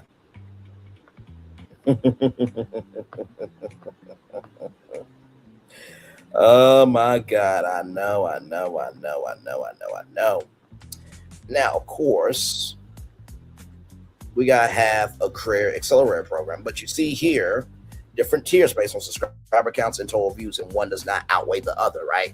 So let's just say, right, that, for example, I'll use myself. I'm at 3,443 subscribers. Thank you all so much for that. One love, much love, all love. I feel the love and send it right back to you. And I'm also at 1 million total views. So even though I'm not Mr. Beast or Eliza Koshy, that don't mean that 1 million views should be dismissed, right? So what do we do for that? So let's get into that. Here we go. Now we need to turn your ecosystem into something that actually feeds it consistently, rather. Without a structured pipeline, even the best partnership collapses into random hits. So here's a fully built scalable system. Peacock YouTube Creator Accelerator, powered by YouTube, Peacock, and YouTube Studios, right? Also, two Peacock Studios will be a part of this. Core philosophy: most programs get this wrong. They overvalue either subscribers vanity scale, or views viral spikes. You're right to reject that. This accelerator is built on audience plus impact equals opportunity. Okay, give it a moment, y'all.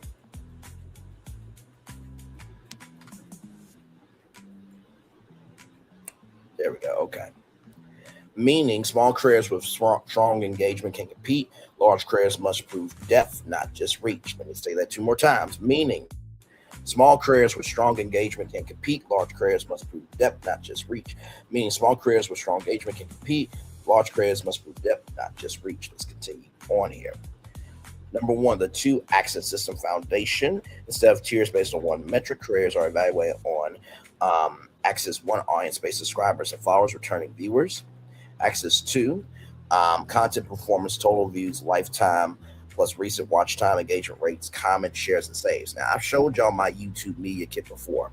That will also be a part of this. So your male, female demographic, the age demographics that the genders that watch your content, is it 50-50? Is it more female? Is it more male? The age demographics, what your audience interests are, all of that will be included in this system. Let's continue on.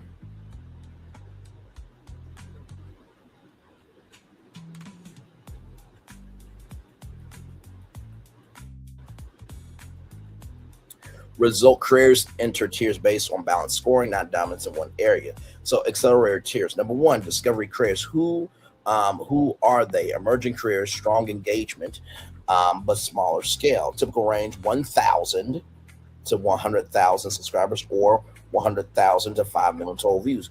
What they get: micro grants, $5,000 to $25,000. Okay, that is absolutely huge. Access to YouTube studios, production spaces, mentorship from Peacock development teams, and pilot development opportunities. Goal: turn raw ideas into structured formats. So that is tier one, discovery careers. Here we go to tier two. Tier two, breakout creators, right? Who are they? Careers with proven traction, consistent content performance. Typical range 100,000 subscribers or to 1 million subscribers, or 5 million to 50 million views.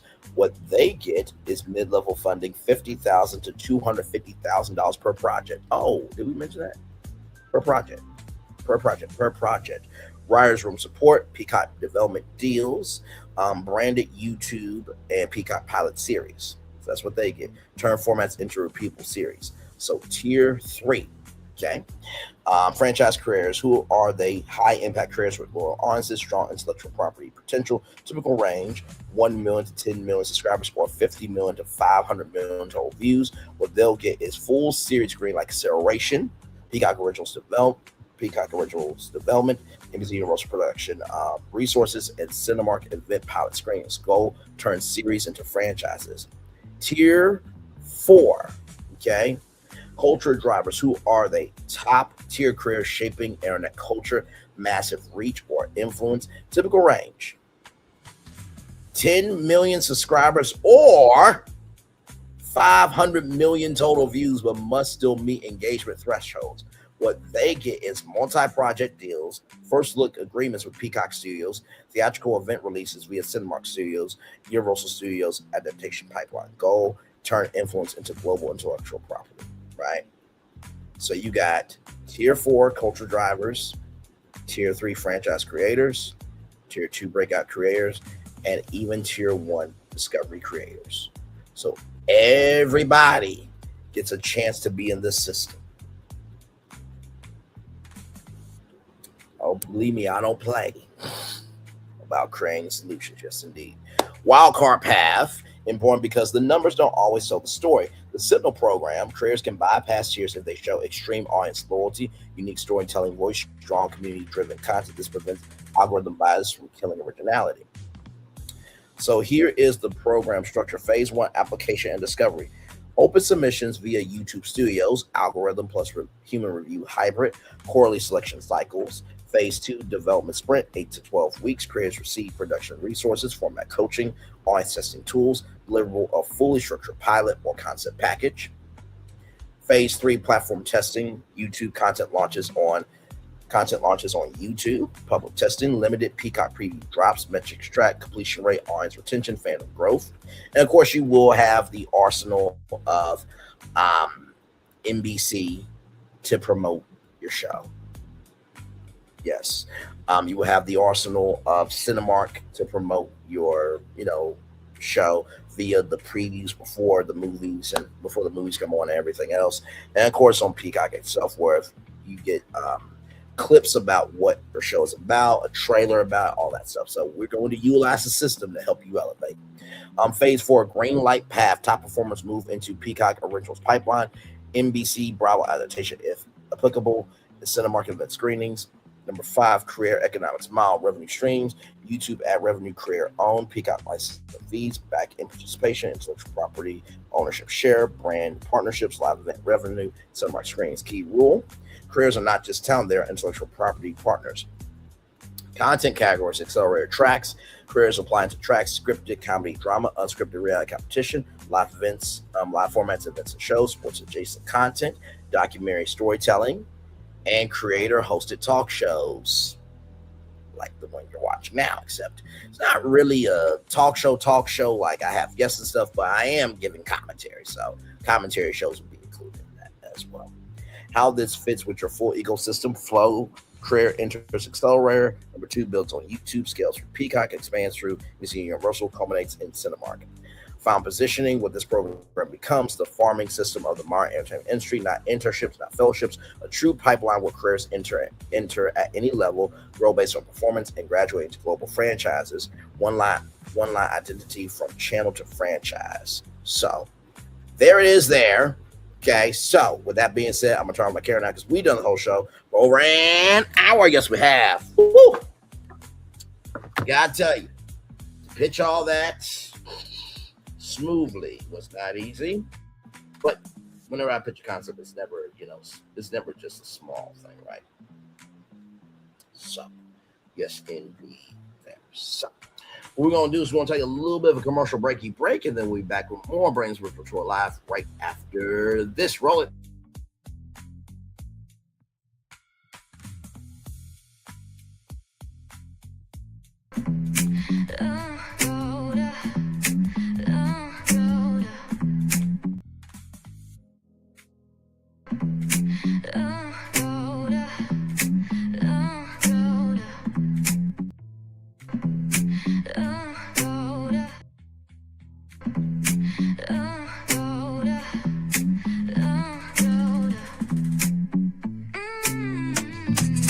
Lights go low, the city goes high.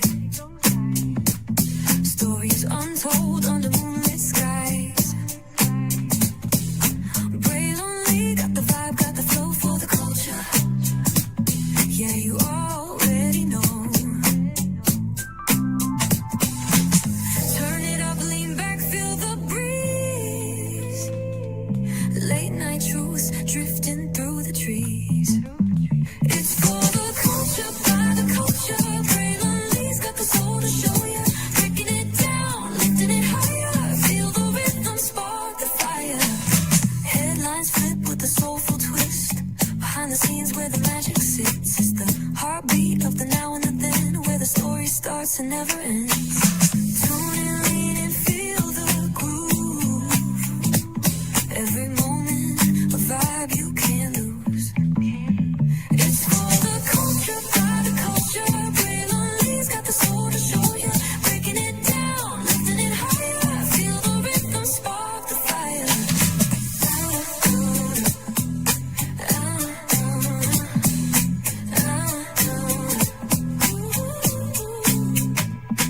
Hear the whispers in the city's hum. Echoes of stories where we're from. A beat, a step, a voice so clear. The pulse of us, it's all right here. We got soul, we got flavor. Every moment is a savior. Every experience is an overcomer. Turn it up, feel the glow, let the rhythm flow. Spotlight shining, we in the zone. This is the place where the culture's grown. Stories untold, now they're coming alive. Braylon Lee got the vibe tonight. One thing to know and two things for sure. Higher is waiting and lower is available. But either way, we gotta go on tour. It's Braylon Lee's virtual tour, where the culture makes its move. Feel the love, feel the truth. This is us, this is you. From the unknown, the unembraced and more. This show, this brand, and the possibilities of what can be is all here for you. I'm just a kid from the rock, trying to be a rock for people, trying to make it best they can to become. Being moved as a creator of power to lift up all of us, not just a selective few. For the culture, by the culture, here we be. Braylon Lee, bringing life to your screen. Feel the soul, feel the truth. We're free, trust and believe. It's entertainment news done our way with Braylon Lee. Spotlight sharp like a diamond shine. We see the stars, but the stories align. Deep in the soul where the heartbeats find. The pulse of the people redefining time. Just a pro tip, people have to earn the right to hear your story, but in addition to that, people have to earn the responsibility to be a part of it. Just because we are not seen by everybody doesn't mean we are not being seen by who needs to see us. Noise equals attention and sound equals purpose.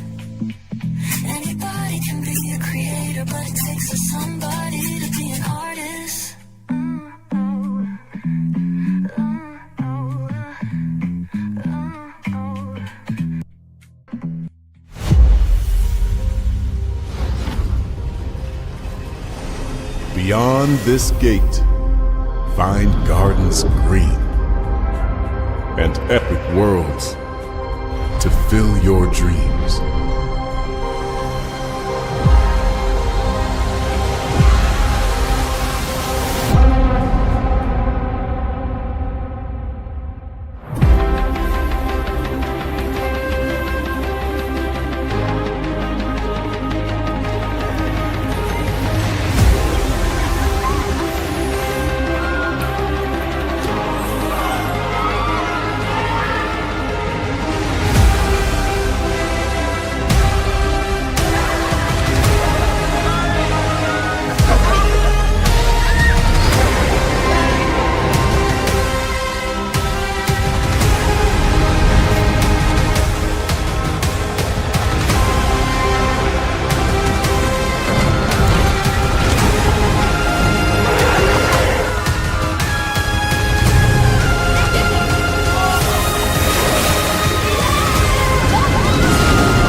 There's really no secret about our approach. We keep moving forward. With the hope that it will be a source of joy and inspiration to all the world. In Disney's 102-year history, there have been many defining moments and countless achievements. Today, we celebrate another thrilling moment, the creation of a spectacular new Disney theme park resort coming to Abu Dhabi.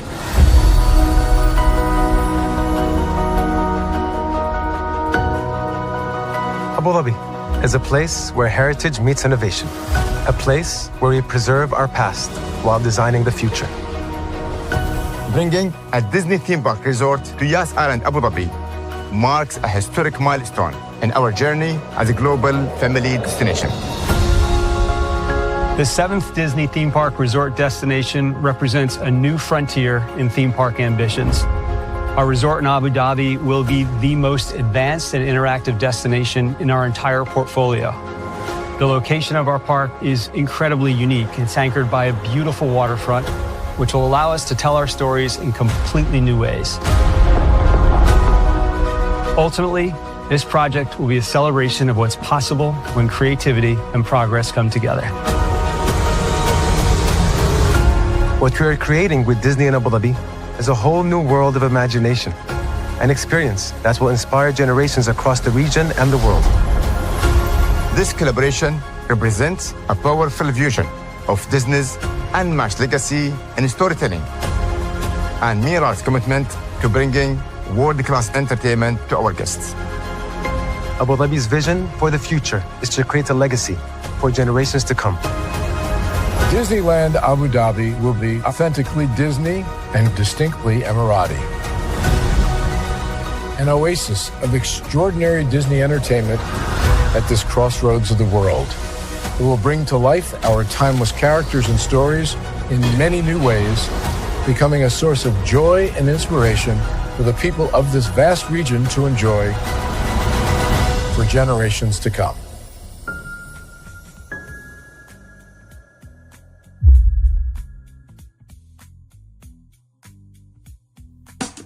Caesar. Just look at him. Politician. General. Author. Ruler. Man.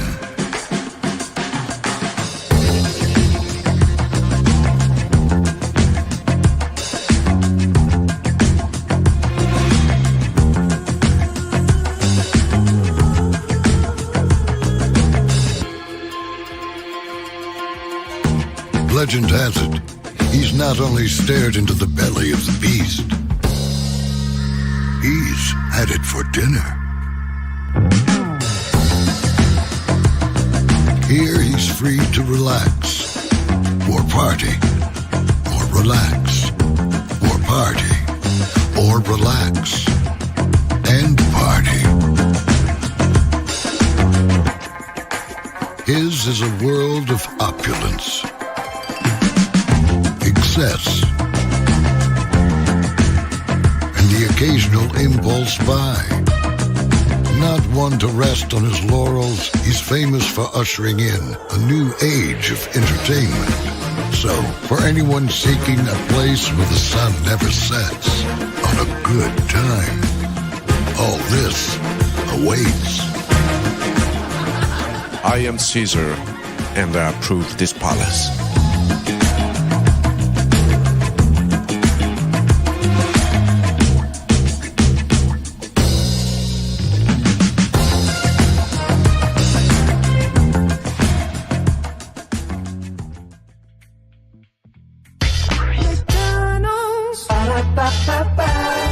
I'm loving it. McDonald's.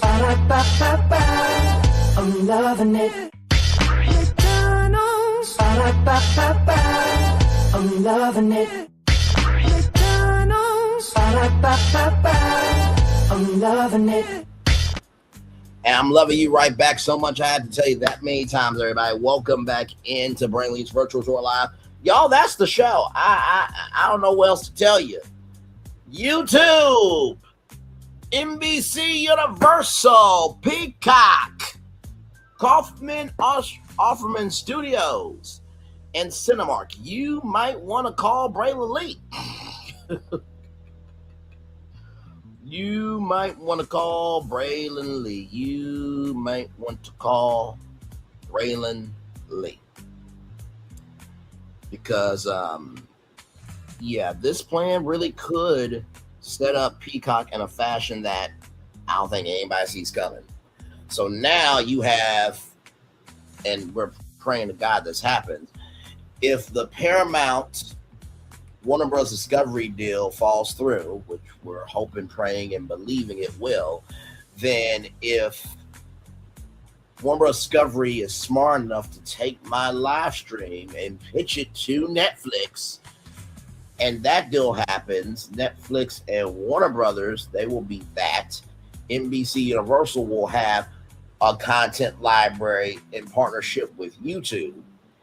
And then Paramount really will be stuck because it's like, well, damn. I mean, NBC Universal got the biggest content, partnership with YouTube. Warner Brothers and Warner Bros. Discovery and Netflix are good, and now we're just stuck. I mean, you do realize when you buy another company, you do also take on their debt. So now, like Paramount and Warner Bros. Discovery now has a combined total of $90 billion for debt, which I don't know of one company that can live, move, and create anything with $90 billion worth of debt. Excuse me. So, excuse me. Sorry. Allergies. So, with that being said, y'all, that is good damn. Sorry, that is it for the show. Now we do have a show coming up here at 8:30. Phil, any final thoughts before I read the Daily Motivator, and then we get ready to make it do what it do?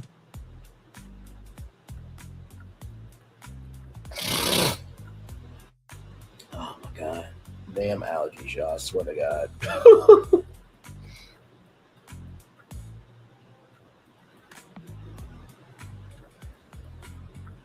By the way, there's some breaking Disney news that we're going to get to at 8:30. It literally just broke a couple hours ago, so we're going to talk about that on the live, as well as another BFP Imagineering live, everybody. So be ready for that coming up at 8:30 p.m. Eastern. So should be a good time had by all there. As Phil gets ready to, I can say once again, Braylon saved the day. You know, at some point in time, it's just like the industry gonna be like, all right, we'll hire this guy. I mean, good damn, he keeps coming up with legitimate ideas. Let's just hire him. Good Lord Jesus. So let's get that greatday.com up here and then make it do what it do.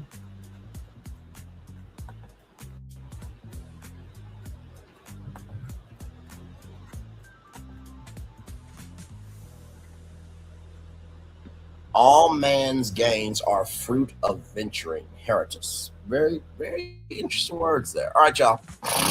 It's time for the first Daily Motivator of May. And of course, you know, I have to do this. I am not sorry for the thing that I'm about to do. So just give me one moment.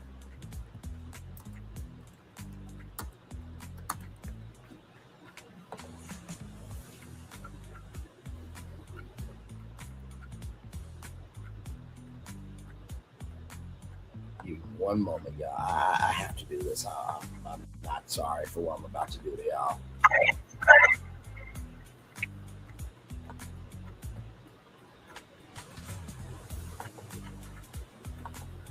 It's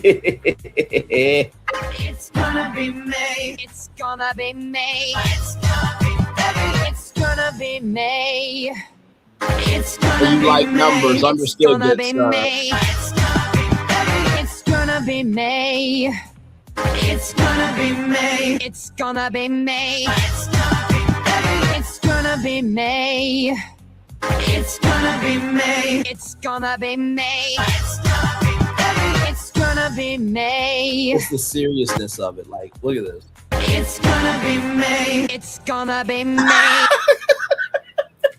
It was the seriousness of him saying it's gonna be May, but he meant to say it's gonna be me. Yo, look at the seriousness of this motherfucker right here. Look at it. Hey. It's gonna be May. Let's get to this damn Daily Motivator. Head on out of here because we got another live coming up at 8:30. My Lord Jesus, it's time for the Daily Motivator for Friday, May 1st, 2026. Best day yet. Relish every experience, put value into every moment. Think, act, and feel as if it all matters, because it does. Appreciate the immense historical, cultural, ontological context within which you live. See the beauty in every detail. Notice the mysterious way it resonates deep within you. Tend diligently to everyday affairs without letting them consume you. Save a generous portion of diligence for your soul and for the precarious lives of those around you. Live firmly in those truths that cannot be argued away. Love not because it gets you anything, but because it connects you to everything that's good. Understand how this can be the best day yet. Give it all you have to make it so. Ralph Wilson. You know, let's talk about this. Relish every experience, put value into every moment. I cannot tell you I'll bug Disney about the free tier on the next show on StreamYard. Ooh, wait till you hear what I found, but we'll get to that. Relish every experience, put value to every moment. I can tell you this. Anytime that I am pitching something, I really get into it. I talked with a good friend of mine today, and he said, you do 2 to 3 hour live streams. Do you feel like maybe you can pare those down? Because people are not going to really want to watch a 2 to 3 hour live stream. I said, yeah, I do recognize that. I do understand that. I do embrace that fact, right? In the same token that I do, right? I think it is also as equally as important to recognize that content has the opportunity to breathe because it is so long, right? I said to him that the format of the show is like television, right? It has an intro, it has an outro, it has a format in the middle. But the energy of the show itself is streaming. We can get into stuff here that you think that this would work on television. No, it wouldn't, because, all right, man, I got a great point, but we'll be back right after this. No, it disrupts the flow, right? So relish every experience and put value into every moment. I can definitely say that with this platform, we do that every time. Whether we are talking about theme parks, whether we're talking about, big cultural news, whatever it is, we always try to make sure that the value of it is not only understood, but it is also, respected for the magnitude of that it is. Number 2, see the beauty in every detail, knows the mysterious way it resonates deep within you. In talking to this friend of mine today, I said to him, I went from Nickelodeon to 1 million views. And I don't think people really understand the magnitude of that. To be on the #1 kids network and then to go your own way to make it to 1 million views. He said that was a big deal. He said, do you feel like maybe you can stop with so many shows? Because, you're choking the algorithm at this point, right?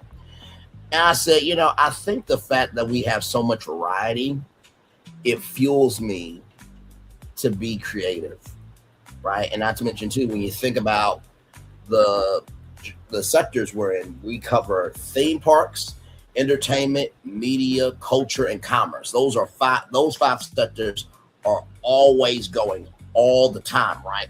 So to be able to have a channel that is of the culture, that is for the culture, of the culture, and by the culture in real time, I see the beauty in every detail, right? Just because I don't say every single destination doesn't mean I'm not watching everything. And I think it's also important, too, to recognize what your audience wants to talk about. Now, that's different than waiting for something to die down so you can talk about something else or something to rise for you to talk about. Because if you're that original of a content creator and people like you for you, you can do anything. Unless you're not a content creator and you're dried up and you ain't got nothing else to do in reality, so you're dried up virtually. Okay, that's neither here nor there. Okay, don't pick up that bullet. Don't pick up that bullet. Don't pick up that bullet. All right, moving on. And finally, y'all, give it all you have to make it so. Give it all you have to make it so. Give it all you have to make it so. Faith without hard works is dead. Faith without hard works is dead. Faith without hard works is dead. You cannot have the faith to be a successful doctor if you don't go do the work to learn how to be a doctor. That's why you can't get to 2 without adding 1 + 1. That's why a burger has to have buns and a patty in order for it to be a burger. Things need to be together in order to make something whole. Amen. Amen. With that being said, y'all, it's time for the best outro on YouTube. Know what you do and do what you know. Never say you want more special, because you are always one of us and trust. You may not be where you want to be, but by the end of it, you'll be where you need to be. Do what you've been chosen to do. Why? When to call yourself, it's nothing chosen. One love, much love, all love. I have spent time with you. You have spent time with me. And hopefully, I'll spend time together. It'll be great together. And always remember, we're doing radio, television, YouTube, living your best life, or you're just saying you're available. Just the patty needs to be me as well. I will say Impossible Burger does not taste bad, my friend. I will say that. Okay, listen, Impossible Burger, it's a vibe. Okay, it is a vibe, but I get what you mean. But like I said, I am available for hire. Always remember, receive love, you gotta give, receive love, you gotta give, receive love, you gotta give, wherever obstacles you will come, wherever success you have achieved upon this particular day. I'm extremely proud of you, but no one else is proud of you. Be proud of your damn self. And finally, y'all, I just want you to know this sincerely from the bottom of my heart, right? Even though these ideas may never be done in real life, and probably will never, because my God, Jesus, you could take the recipe, but that don't mean the dish is gonna come out the same. Doesn't mean that this cannot be a teaching tool for all of you. I feel like whenever I go live with all of you on tour, I feel like I am leaving Impossible Burger. Tried it once, nope, after the first bite, understood. I will say this, every time that I come on live with all of you, I feel like I am showcasing my legacy to you all every time that I go live, right? So even though most of these will never happen in real life, in the words of Justin Bieber or Jaden Smith, never say never. Just because I'm putting this out doesn't mean there's not something to learn from. And I hope you can take that into your life of whatever you're doing. If you're doing it well, there's always something to learn from what you're doing. Amen. Commercial break and fireworks coming your way for the day that was, for the day that's come, for the blessings on the way for me always, as a society, as a people, as a culture. I feel the love. It's sending right back to you. Truly, I love you. I value, I embrace you all sincerely. And I know it sounds redundant, but you had some wins today. You had some losses, but guess what? You were here to celebrate it. You were above the ground to make change on the ground. That's more of a gift than you realize, okay? Like I said, commercial break and fireworks coming your way for the day it was, for the day that's come, for the blessing on the way for you, me, all of us, as society, as people, as culture. I feel the love and send it right back to you. Bye, everybody. This is your last straw for the evening. Good evening to you on the East Coast, but good morning and afternoon based on your location. And if this is not your final tour, we'll see you for BFP Imagineering live in under 30 minutes. Love you all. Bye.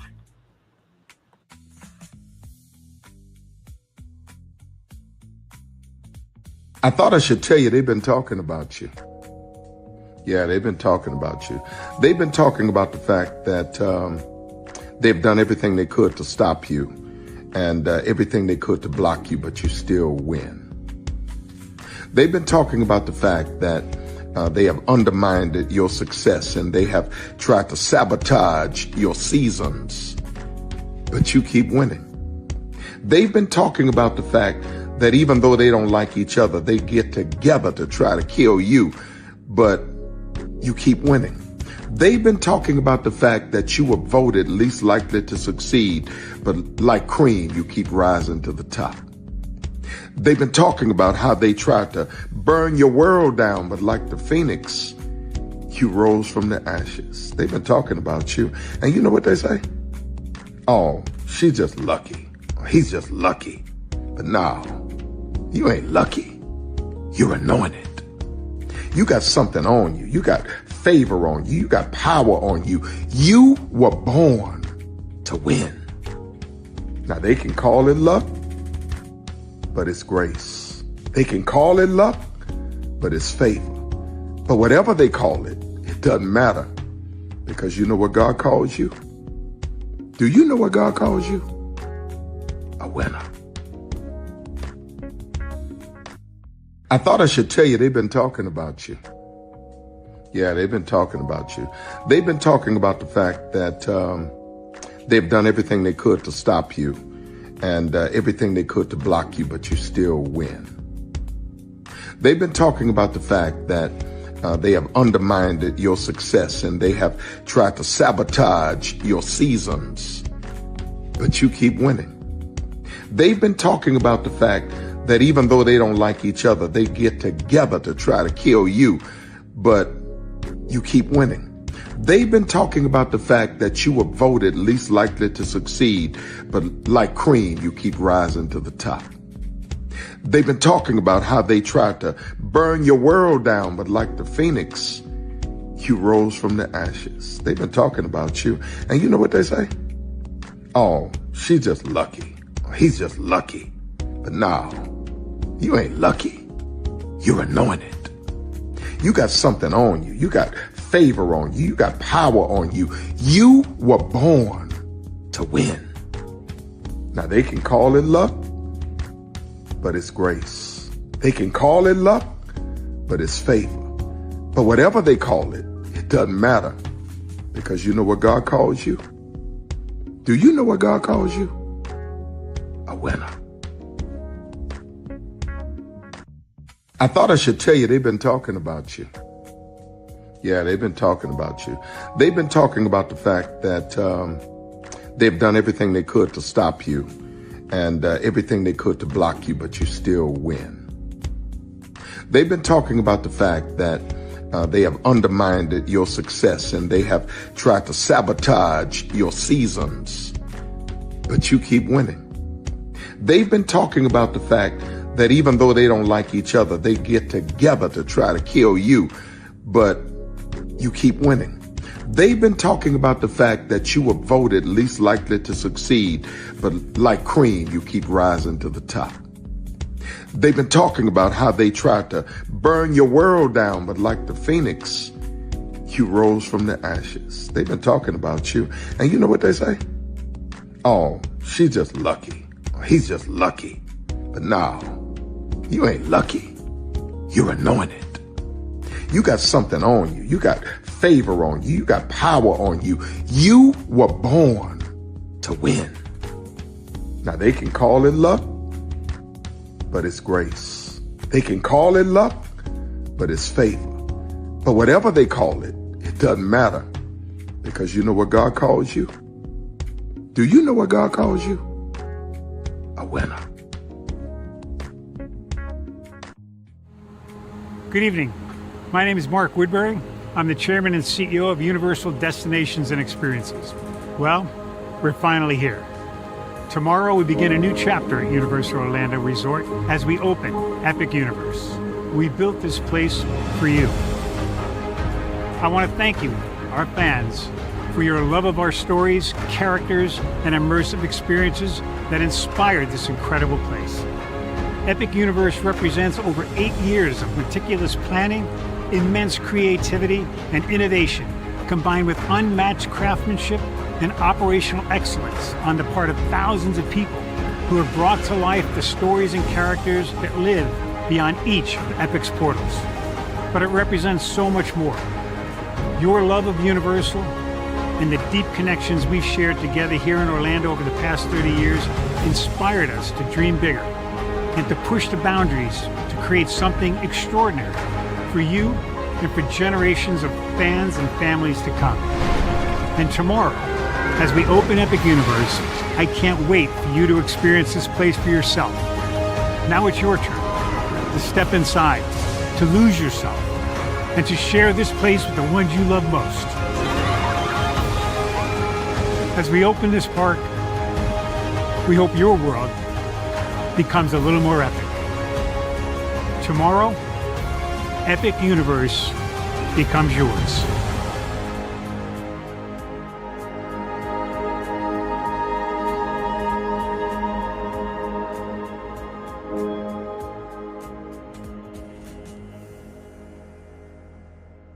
Are video games getting too expensive? This episode, we want to find some common ground because the CEOs want to raise the price even more. Not with these broken ass games. $5 million. That's how much San Andreas costs to make. Is it their fault for selling or our fault for buying? Corporations claim all this stuff. Devs say otherwise. Sports gamers, cozy gamers, whatever you call the people who play Power Wash Simulator. I think it stings a little bit more because I'm spending my actual money and my mom is not. Imagine they get rid of all movie theaters and then charge you the same price to watch the same movie at home. That's like every streaming service. It doesn't have to be the longest of games, but am I having fun with it? This is Lex. I'm Ronell. Let's get right into it.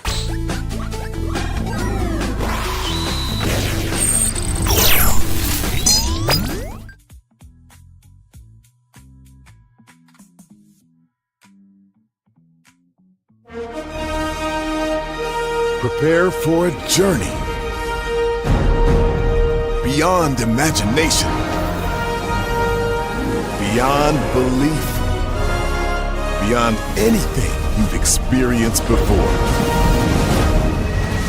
Universal Epic Universe, a new theme park where you'll step through extraordinary portals to 5 immersive worlds. Prepare for a cosmic voyage of discovery, an isle of fire-breathing excitement, a shadowy world of monsters and mystery, new wonders in the wizarding world, and a new way to play. Plus the splendor of a magnificent resort hotel overlooking the park. It's all new excitement at Universal Orlando Resort. A week's worth of vacation thrills with 4 amazing theme parks, a variety of spectacular themed hotels, and incredible dining and entertainment. It's all at Universal Orlando Resort, where you'll find new adventures every day. Explore the astonishing worlds of Universal Epic Universe at Universal Orlando Resort. Because here's the thing, a good streamer can find other content. Because here's the thing, a good streamer can find other content. Because here's the thing, a good streamer can find other content. I have been moving on my own accord, covering Black culture. There is more to life. I heard that, friend. Braylon, shout out to Braylon. Make sure y'all go follow Braylon in case y'all haven't. I love your content. I have been moving on my own accord, covering Black culture. There is more to life. I heard that, friend. Braylon, shout out to Braylon. Make sure y'all go follow Braylon in case y'all haven't. I love your content. I have been moving on my own accord, covering Black culture. There is more to life. I heard that, friend. Braylon, shout out to Braylon. Make sure y'all go follow Braylon in case y'all haven't. I love your content. Child, Braylon been over there doing his thing, minding his GD business, staying out of trouble, trying to get the folks some positive stuff to talk about. Besides lying all the damn time. Child, Braylon been over there doing his thing, minding his GD business, staying out of trouble, trying to get the folks some positive stuff to talk about. Besides lying all the damn time. Child, Braylon been over there doing his thing, minding his GD business, staying out of trouble, trying to get the folks some positive stuff to talk about. Besides lying all the damn time. Child, Braylon been over there doing his thing, minding his GD business, staying out of trouble, trying to get the folks some positive stuff to talk about. Besides lying all the damn time. Child, Braylon been over there doing his thing, minding his GD business, staying out of trouble, trying to get the folks some positive stuff to talk about.